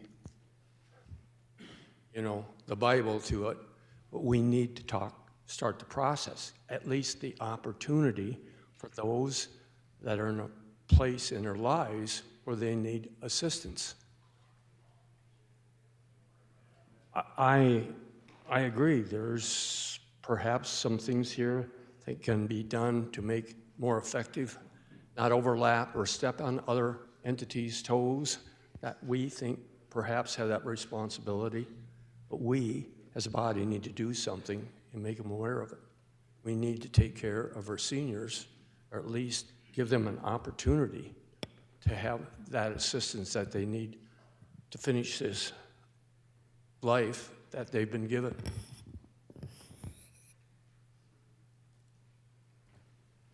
Thank you. Further remarks? Senator Davis. Thank you, Mr. President. Thank you, members. I'll try to be brief. I just feel like there's a couple things that need to be cleared up here. Department of Health already regulates home health agencies, nursing homes, assisted livings. This is well within their wheelhouse. If you go to their website, you'll see all the facilities that they license. And that is very much within their wheelhouse. If you listen to the House testimony, it was discussed over there, or the bill was in a form that gave the Department of Health more ability to investigate and give them more authority to investigate claims and abuse and all of those things, but they didn't want that. That was too much of a burden for them. And so then it was respectively taken out per their request. But now we're here, them saying, well, now we found a new reason to object to this. I think I can appreciate the concerns from the good senator that represents Brule County that you're worried about healthcare workers being looped into this. It's important to look at Section 12. This exempts them, and it can't be any more clear. Because those workers are already working under Medicaid, CMS rules, and so they're regulated by that. And then they're also considered community services providers, and that's on line, or that's, again, in Section 12, line 15. So I was a no originally on this bill when it was going to come to committee, and my concerns were addressed thoroughly that we need to start somewhere. And this is a start that is much needed. This is a preventative step to prevent bad actors from entering the home, because families expect this type of vetting. And there are bad actors out there right now that don't have to do anything. We're just asking them to do the bare minimum. So please join me in supporting this bill. Thank you. Further remarks on 1138? Senator Perry. I will yield my time to the prime sponsor. All right. Senator Souter in closing.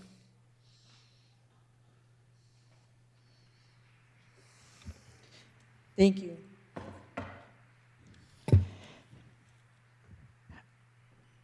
I'm thinking of my friend Margie right now. Margie's at home in Bryant. She may or may not be listening to this. She's a spunky lady, little lady. She's even shorter than I am. And if you want to look at the family tree, she's related way, way, way, way down. But, you know, we're in South Dakota. If you don't know my cousin, if you're not my cousin, you know my cousin. Anyway, Miss Margie's family lives in Indiana. They're a very good family. She has no other family but distant relatives such as I. She lives in her own home. She does very well for herself. She's on oxygen, but she takes care of herself. But every once in a while, she calls us and says, "Can you take me to Watertown? I need groceries." "Yes, ma'am, we'll be right there." She'll call and say, "Can you change the hose on my oxygen tank?" "Yes, ma'am, we'll be there as soon as we can." She does depend on us. She can depend on us. And it's not that her family leaves it to us and ignores her. So to say that families are not involved, or to insinuate that families who are not here are not involved, is an unfair statement. They are involved. Even the families that live nearby are involved. So to say we are leaving the responsibility to an agency to take care of our mom and dad, and to insinuate that we wash our hands of that duty, is not fair. It is not fair at all. This bill puts protections in place so we can help people like Miss Margie, like the friends that the senator from Sioux Falls is talking about. Okay? I hope we don't fail this bill. We don't fail our families. We don't fail our loved ones by nitpicking at this bill because it's not in the right department, or it doesn't cover this, or it doesn't cover that. It's a place to start. And if you don't like it in the Department of Health, then next year I will vote for the bill that brings it to the Department of Social Services, or wherever you think the best fit is. But don't trash this bill today because it just doesn't fit there. We have got to put something in writing to help our vulnerable people. This is a pathway, so if something does happen, and you know what, I will go out and say that, you know what, 95% of the people who will come under this licensing, they're good quality people. They're good quality people, but there are a few people out there that are bad actors. And if you have a business, a private agency such as this, and you just, yes, rubber stamp it, okay, push this into the state, you know, if they don't check it, you know what, I pulled a fast one on them, and you're found to be fraudulent, then you got another big problem. This is a situation where we can trust somebody, and I know trust is not a big is a big issue for some people in this legislature this year. We don't trust a lot. At some point, we are going to have to trust, and there are measures in place here to eliminate some of that mistrust, and it gives families. And it gives the people who are being taken care of a recourse in the event that something goes wrong. And I appreciate the senator from Beadle County for addressing this. Again, we are looking at where everybody is thinking of somebody, almost everybody, I know you are. And I'm not a mind reader. I just understand the way how we are. We have family members, neighbors, somebody in our minds right now that are in the situation here. They want to stay in their home as long as possible. This bill gives them protection to be able to do that. before we have to go to the next step and put them in an assisted living or a care center. Please don't vote against this bill because you don't think it's in the right department isn't taking care of that. Vote yes for this bill. Vote yes to protect, again, our most vulnerable, our parents, our grandparents, and our neighbors who need this. Thank you for your support. Thank you. Seeing no further remarks, the question before the Senate is final passage of House Bill 1138. Yes? It is the tradition in the Senate that when the leadership defers to the prime sponsor to close, that we respect that. Would you like to respect that tradition, or I'm also open to a motion to call the question? Yeah, point of order. It's just he said there were no further remarks. So I want to be on record that there were further remarks, but I'll defer to the body in politeness. Thank you. Thank you for being polite. I wanted to clarify because it was brought up in the debate. 1138 requires a majority vote because the fees that are deposited in a fund are appropriated in the General Appropriations Act. So it is a majority vote. Seeing no further remarks, the question before the Senate is final passage of House Bill 1138. When your name is called, those in favor vote aye, those opposed nay. The Secretary will call the roll. Senators Beal excused, Blanc, Carley, Crabtree, Davis, Dybert, Duhamel, Foster, Grove, Hone, Howard, Hulse, Jensen, Carr, Colbeck, Lapke, Larson, Marty, Melhoff, Ms. Gimmons, Nelson, Otten, Perry, Peterson, Pischke, Reed, Roll, Sauter, Shanefish, Smith, Vilhauer, Voigt, Voida, Whip, Sickman, Blanc, Foster. Mr. President, we have 20 yeas, 14 nays, 1 excused. So, House Bill 1138, having received an affirmative vote of the majority of the members elect, the President declared the bill passed. Are there any questions on the title? Seeing none, it's deemed correct.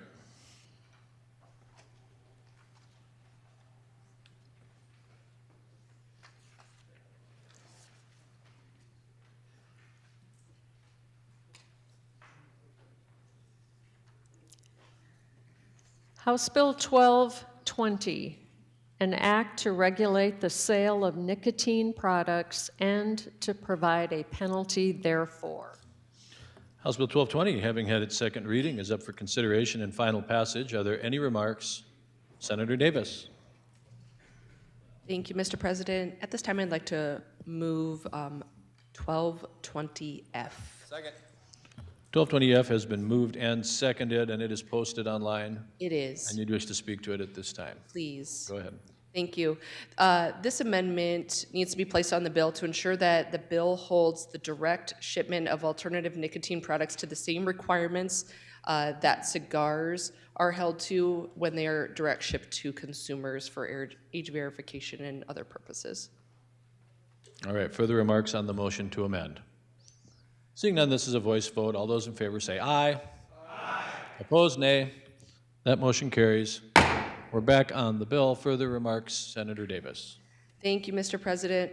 Members, this session there has been a lot of discussions by stakeholders in the tobacco and vape industries and other health protection consumer industry and groups about how to better understand where these products are being sold in our state. And so those conversations have led to how do we regulate vapor and alternative nicotine products in a way that is similar to how we regulate cigarettes and tobacco products? And those conversations have been very fruitful, and we have, but a consensus on a full framework of regulation has not been finalized at this point in session. But as a result of those conversations, there is general consensus that the distribution of vapor products and alternative nicotine products should be regulated the same way we license distributors of cigarettes and tobacco products. And so for clarity, distributors are the part of the commerce chain that secure and deliver products to a retailer for the sale to the end customer. And so provided a product through a licensed distributor, this allows us to keep track of the product and understand where and how it's being sold. Cigarettes and other tobacco products like cigars and chew must be distributed through a licensed distributor under current law. Vapor products and alternative nicotine products like pouches are not subject to any regulation as far as where they come from or where they are sold. And so House Bill 1220 reflects a framework for regulating the distribution of vapor and other nicotine products similarly to how we regulate distribution of cigarettes and other tobacco products now. And this allows for greater transparency for where these products are sold. This bill will also clarify a statute so that the Department of Revenue can release information about licenses issued by the Department for tobacco and nicotine products. This is a good government transparency provision, and it allows us to know who's distributing the nicotine products in our state. This also updates the license fee for cigarette and other tobacco distributor licenses to $1,000. This fee has not been increased since at least 1995. By adjusting this fee after 30 years, we ensure the requirements of this bill are paid for by the distributors of these products. This bill also sets forth different types of nicotine products by definition. It sets the requirement that distributors of vape and other nicotine products be licensed in the same manner as distributors of cigarettes and other tobacco products. The fee for this license, again, would be $1,000. This is a fairness issue so that the distributors of these products are being treated the same. This bill also requires retailers of these products to purchase the products from only licensed distributors. Again, this helps us understand where these products are coming from when they are sold in retail stores. The bill also allows for direct sales of alternative nicotine products by a licensed distributor only if the distributor meets all the requirements for age verification and shipment in Section 10. In conclusion, I believe there is a general consensus among this body that we need to determine some appropriate regulatory structure for vape products. We discussed this topic at length last year, and I appreciate the conversations that have happened this session that arrived at the support for this bill. House Bill 1220 is a first step in determining what that overall regulatory structure is, and this is a step supported by public health advocates as well, and the distributors of these products who will be impacted by this bill. I would ask for your support, and we'll stand by for questions. Thank you. Thank you. Further remarks? Senator Carr. Thank you, Mr. President, and my fellow senators. I rise in support, and I want to sincerely thank the good senator from Vermillion, as well as the representative from District 11 that have worked on this piece of legislation to ensure that we have a framework in the beginning to regulate vape distributors and wholesalers. We got to know who these individuals are, that these products are safe, that are going to the retail locations that our consumers in South Dakota are using. I just want to say thank you again, and I encourage everyone to support. Thank you. Thank you. Further remarks on House Bill 1220? Further remarks? Seeing no further remarks, the question before the Senate is final passage of House Bill 1220. When your name is called, those in favor vote aye, those opposed, nay. And I should add, this bill, like the last bill, is also a majority vote because the fee is deposited and then appropriated in the General Appropriations Act. So, those in favor vote aye, those opposed nay. The Secretary will call the roll.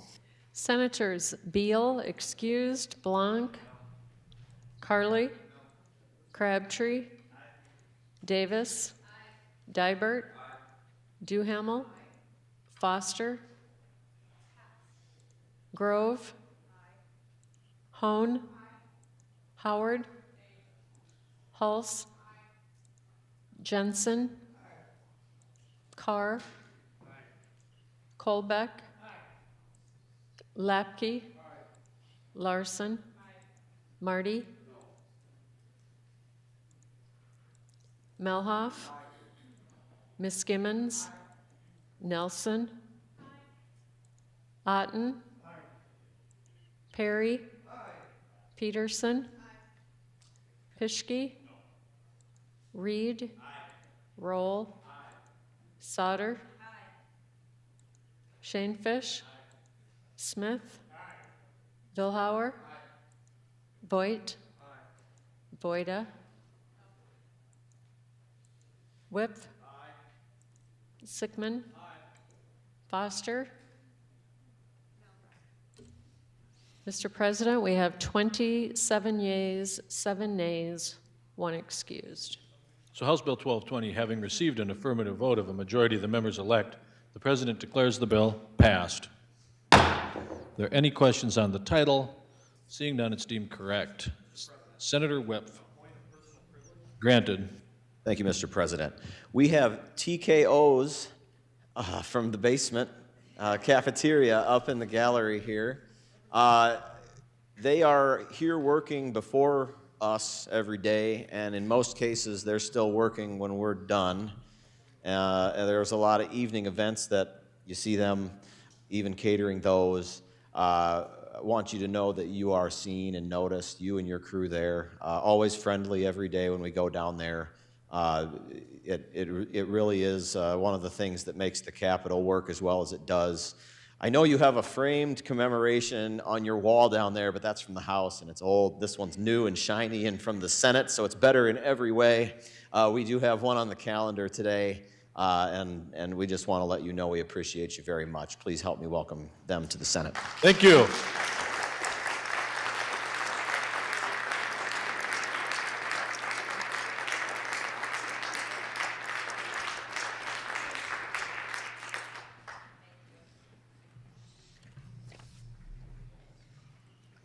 House Bill 1245, an act to authorize municipalities to establish a local funding mechanism for capital improvement projects.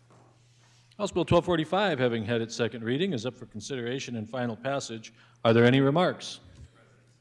Senator Reed. Thank you, Mr. President. Members of the Senate, House Bill 1245 creates what is called the Community Area Projects Program, or CAPS. At its core, this bill is about local control and fiscal responsibility.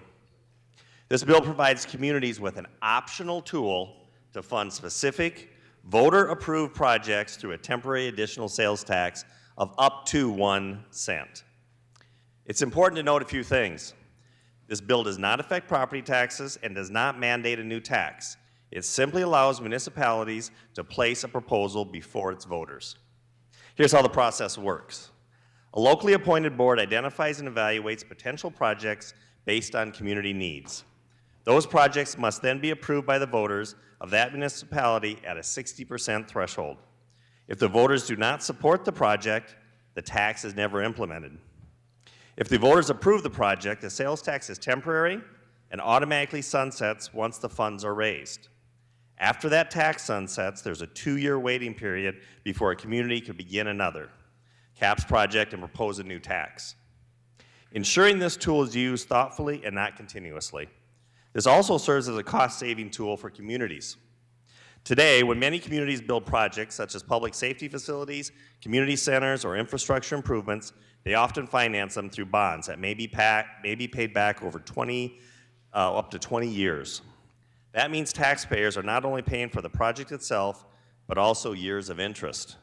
The CAPS program provides a pay-as-you-go option, allowing communities to fund projects directly and avoid those long-term interest costs. Every dollar raised goes towards the project itself instead of paying interest on the debt. The program also works for both our rural communities and our larger cities. During the committee hearing, the Economic Development Director for Murdo spoke about how their community has been discussing the need for a multi-use facility that could house childcare, And by the way, there is no childcare in Murdo, and you have to drive 30 miles one way to get to any childcare. It would also include EMS services and general community space. For a smaller community, putting together a project like that can be extremely difficult under the traditional financing models. If that community believes in the project and its citizens are willing to approve and collect a temporary tax to make it happen, they should have the ability to invest in their future. We talk often in this chamber about preserving and strengthening our rural communities. One of the best ways to do that is by giving those communities the tools they need to solve their own challenges and keep people living and working in these great places. Members, this bill is about creating a statewide, not about creating a statewide program or mandate. It simply gives communities, and more importantly, their voters, the option to decide for themselves.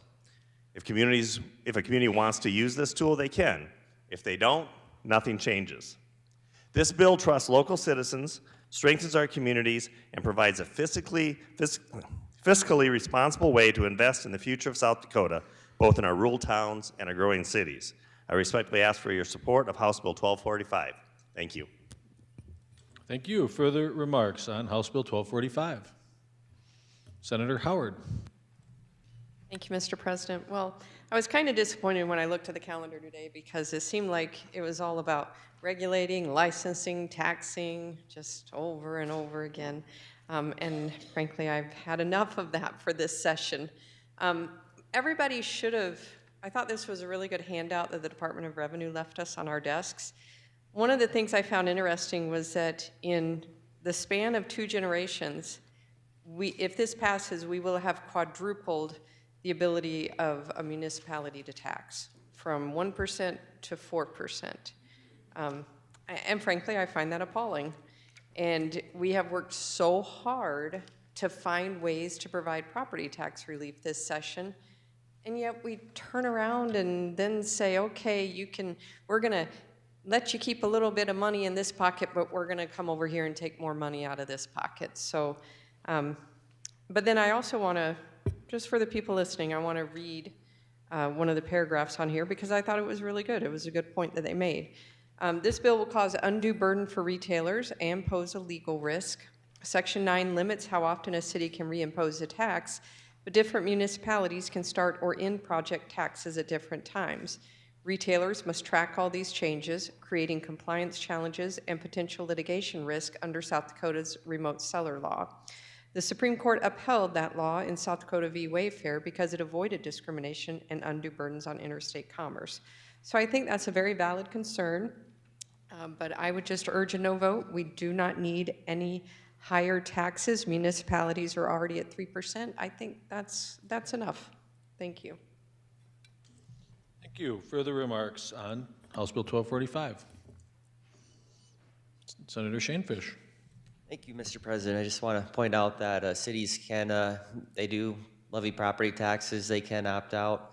Also, they can raise their water rates. They have surcharges when they need projects sometimes. So I think in some instances, the ability to do this would be a better option than having higher property taxes and higher surcharges on utility rates. So I support the bill and ask you to as well. Thank you. Further remarks? Senator Voida. I have a question for the Prime. State your question. Do you know, we got this little sheet, this little handout here, and that's what I'm referencing, but do you know if the bed, board, and booze tax that was put in place in 1983 is still there for the cities to use for the use of land acquisition and construction of buildings? Senator Reed, do you wish to respond to that question?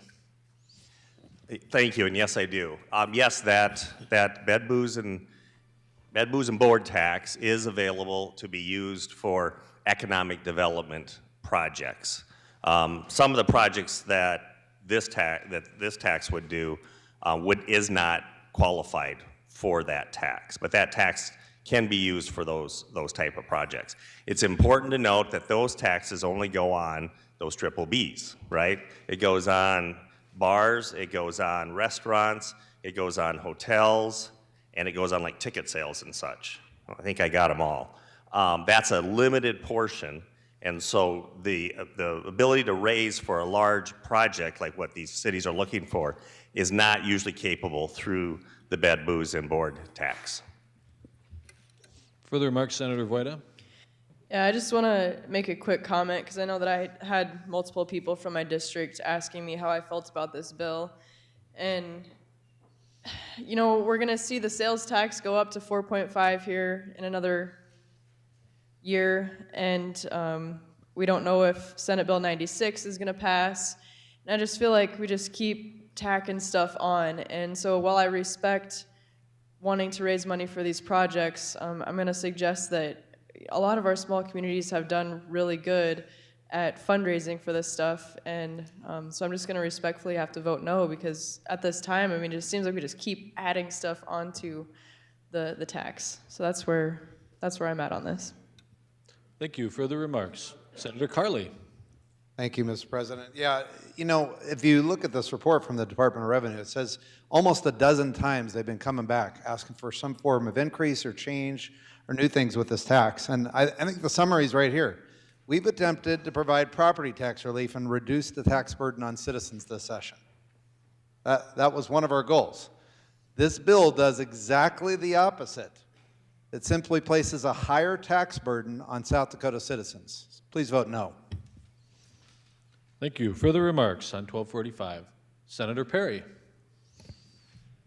Okay, I'm not a tax and spend type person, but these are 3 short reasons why we should consider South Dakota House Bill 1245. Local control for communities. This allows our cities to ask voters for a temporary sales tax to fund needed capital projects. And this is, we ask the people that pay, do you want to pay? And they say, yay, and so you have the tax, or they say, nay, and you don't have the tax. Voter approval is required. The tax can only happen if local voters approve it, ensuring accountability. And the final one is funds are important for infrastructure. It helps pay for projects like roads, water system, bridges, parks without relying heavily on debt. So there are a lot of communities that would rather not go in debt, and they'd rather have an opportunity for the citizens to participate. And this is an easier way to participate. And I applaud the senator from Brookings for putting this together. Thank you. Thank you. Further remarks. Senator Nelson.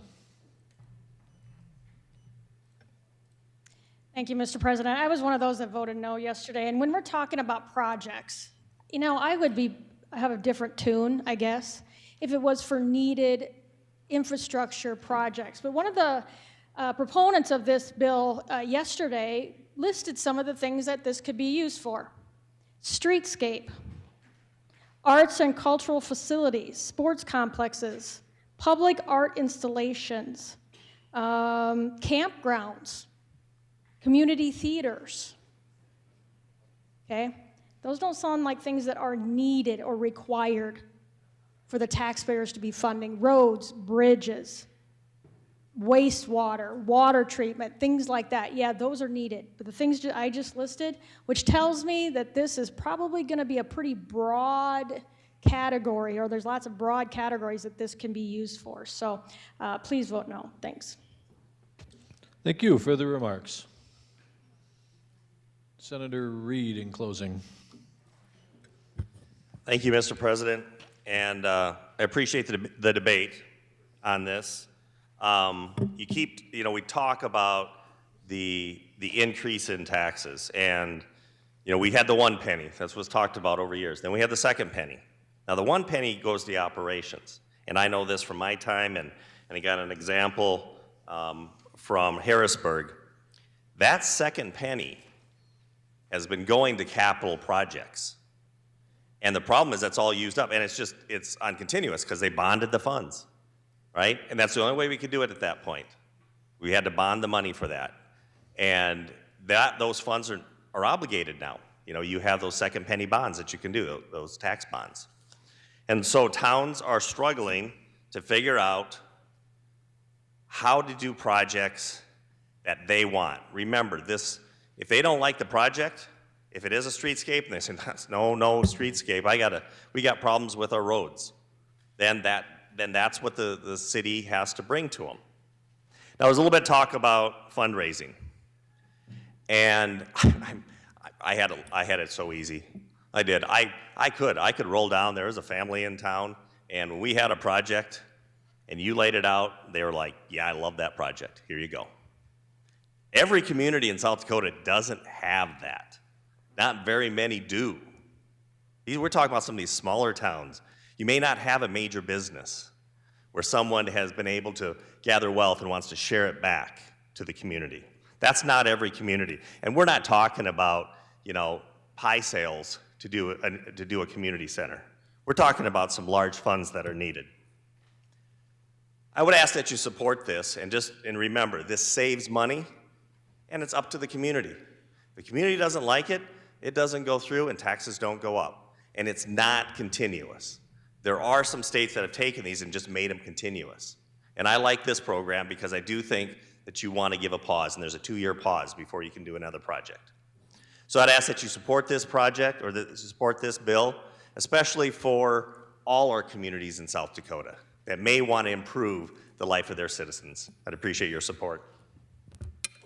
Thank you. Seeing no further remarks, the question before the Senate is final passage of House Bill 1245. When your name is called, those in favor vote aye, those opposed nay. The Secretary will call the roll. Senators Beal, excused. Blanc? No. Carly? No. Crabtree? No. Davis? Aye. Dibert? Aye. Duhamel? Aye. Foster? Aye. Grove? Aye. Hone? No. Pardon? No. Howard? Nay. Hulse? Aye. Jensen? No. Carr? No. Colbeck? Yes. Lapke? No. Larson? Marty? No. Melhoff? Aye. Miss Gimmons? Aye. Nelson? No. Otten? No. Perry? Aye. Peterson? No. Pischke? No. Reed? Aye. Roll? No.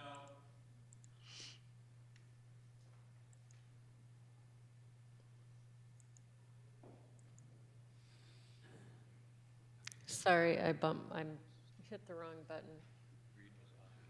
Yep.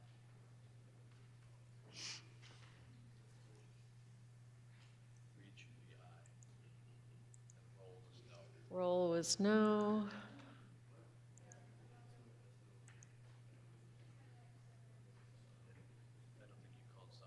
I didn't. Sauter?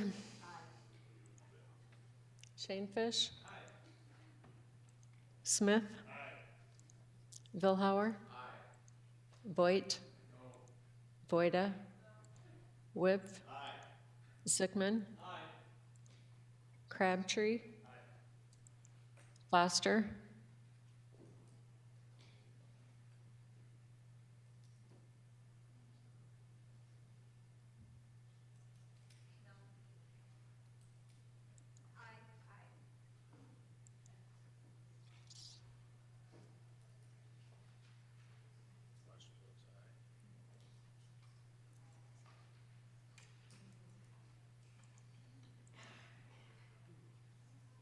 Mr. President, we have 19 yeas, 15 nays, 1 excused.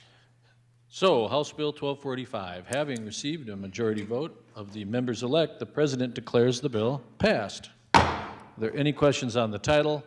Seeing none, it is deemed correct.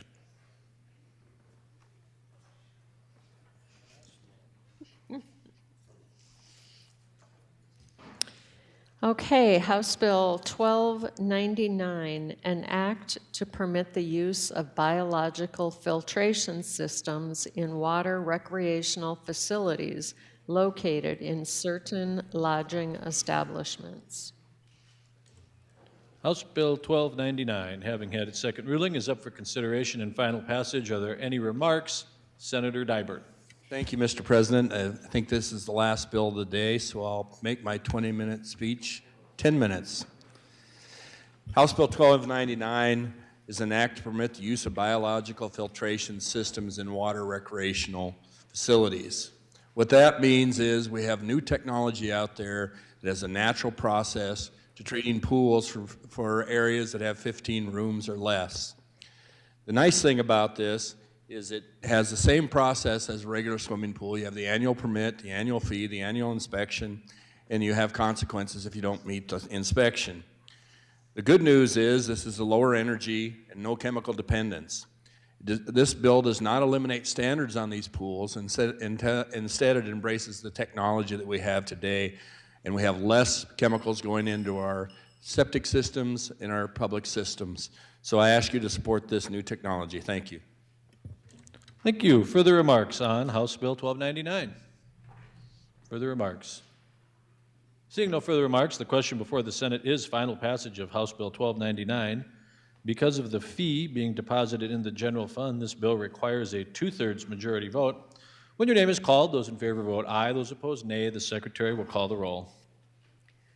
Senators Beal excused, Blanc, Carly, Crabtree, Davis, Dybert, Duhamel, Foster, Grove, Hone, Howard, Hulse, Jensen, Carr, Colbeck, Lapke, Larson, Marty, Melhoff, Miskimmons, Nelson, Otten, Perry, Peterson, Pischke, Reed, Roll, Sauter, Shanefish, Smith, Billhauer, Voigt, Voida, Whip, Zickman, Pischke. Mr. President, we have 34 yeas, 1 excused. So House Bill 1299, having received an affirmative vote of a 2/3 majority of the members elect, the President declares the bill passed. Are there any questions on the title? Seeing none is deemed correct. And at this time, we are going to revert to order of business number 5 without objection, reports of standing committees. Mr. President, the Senate Committee on Appropriations reports that it has had the following under consideration and returns the following. House Bill 1082 returns without recommendation. Submitted Ernie Otten, Chair. And the Committee on Senate Health and Human Services reports it has the following under consideration and returns this recommendation. House Bill 1160 returns without recommendation. Submitted Kevin Jensen, Chair.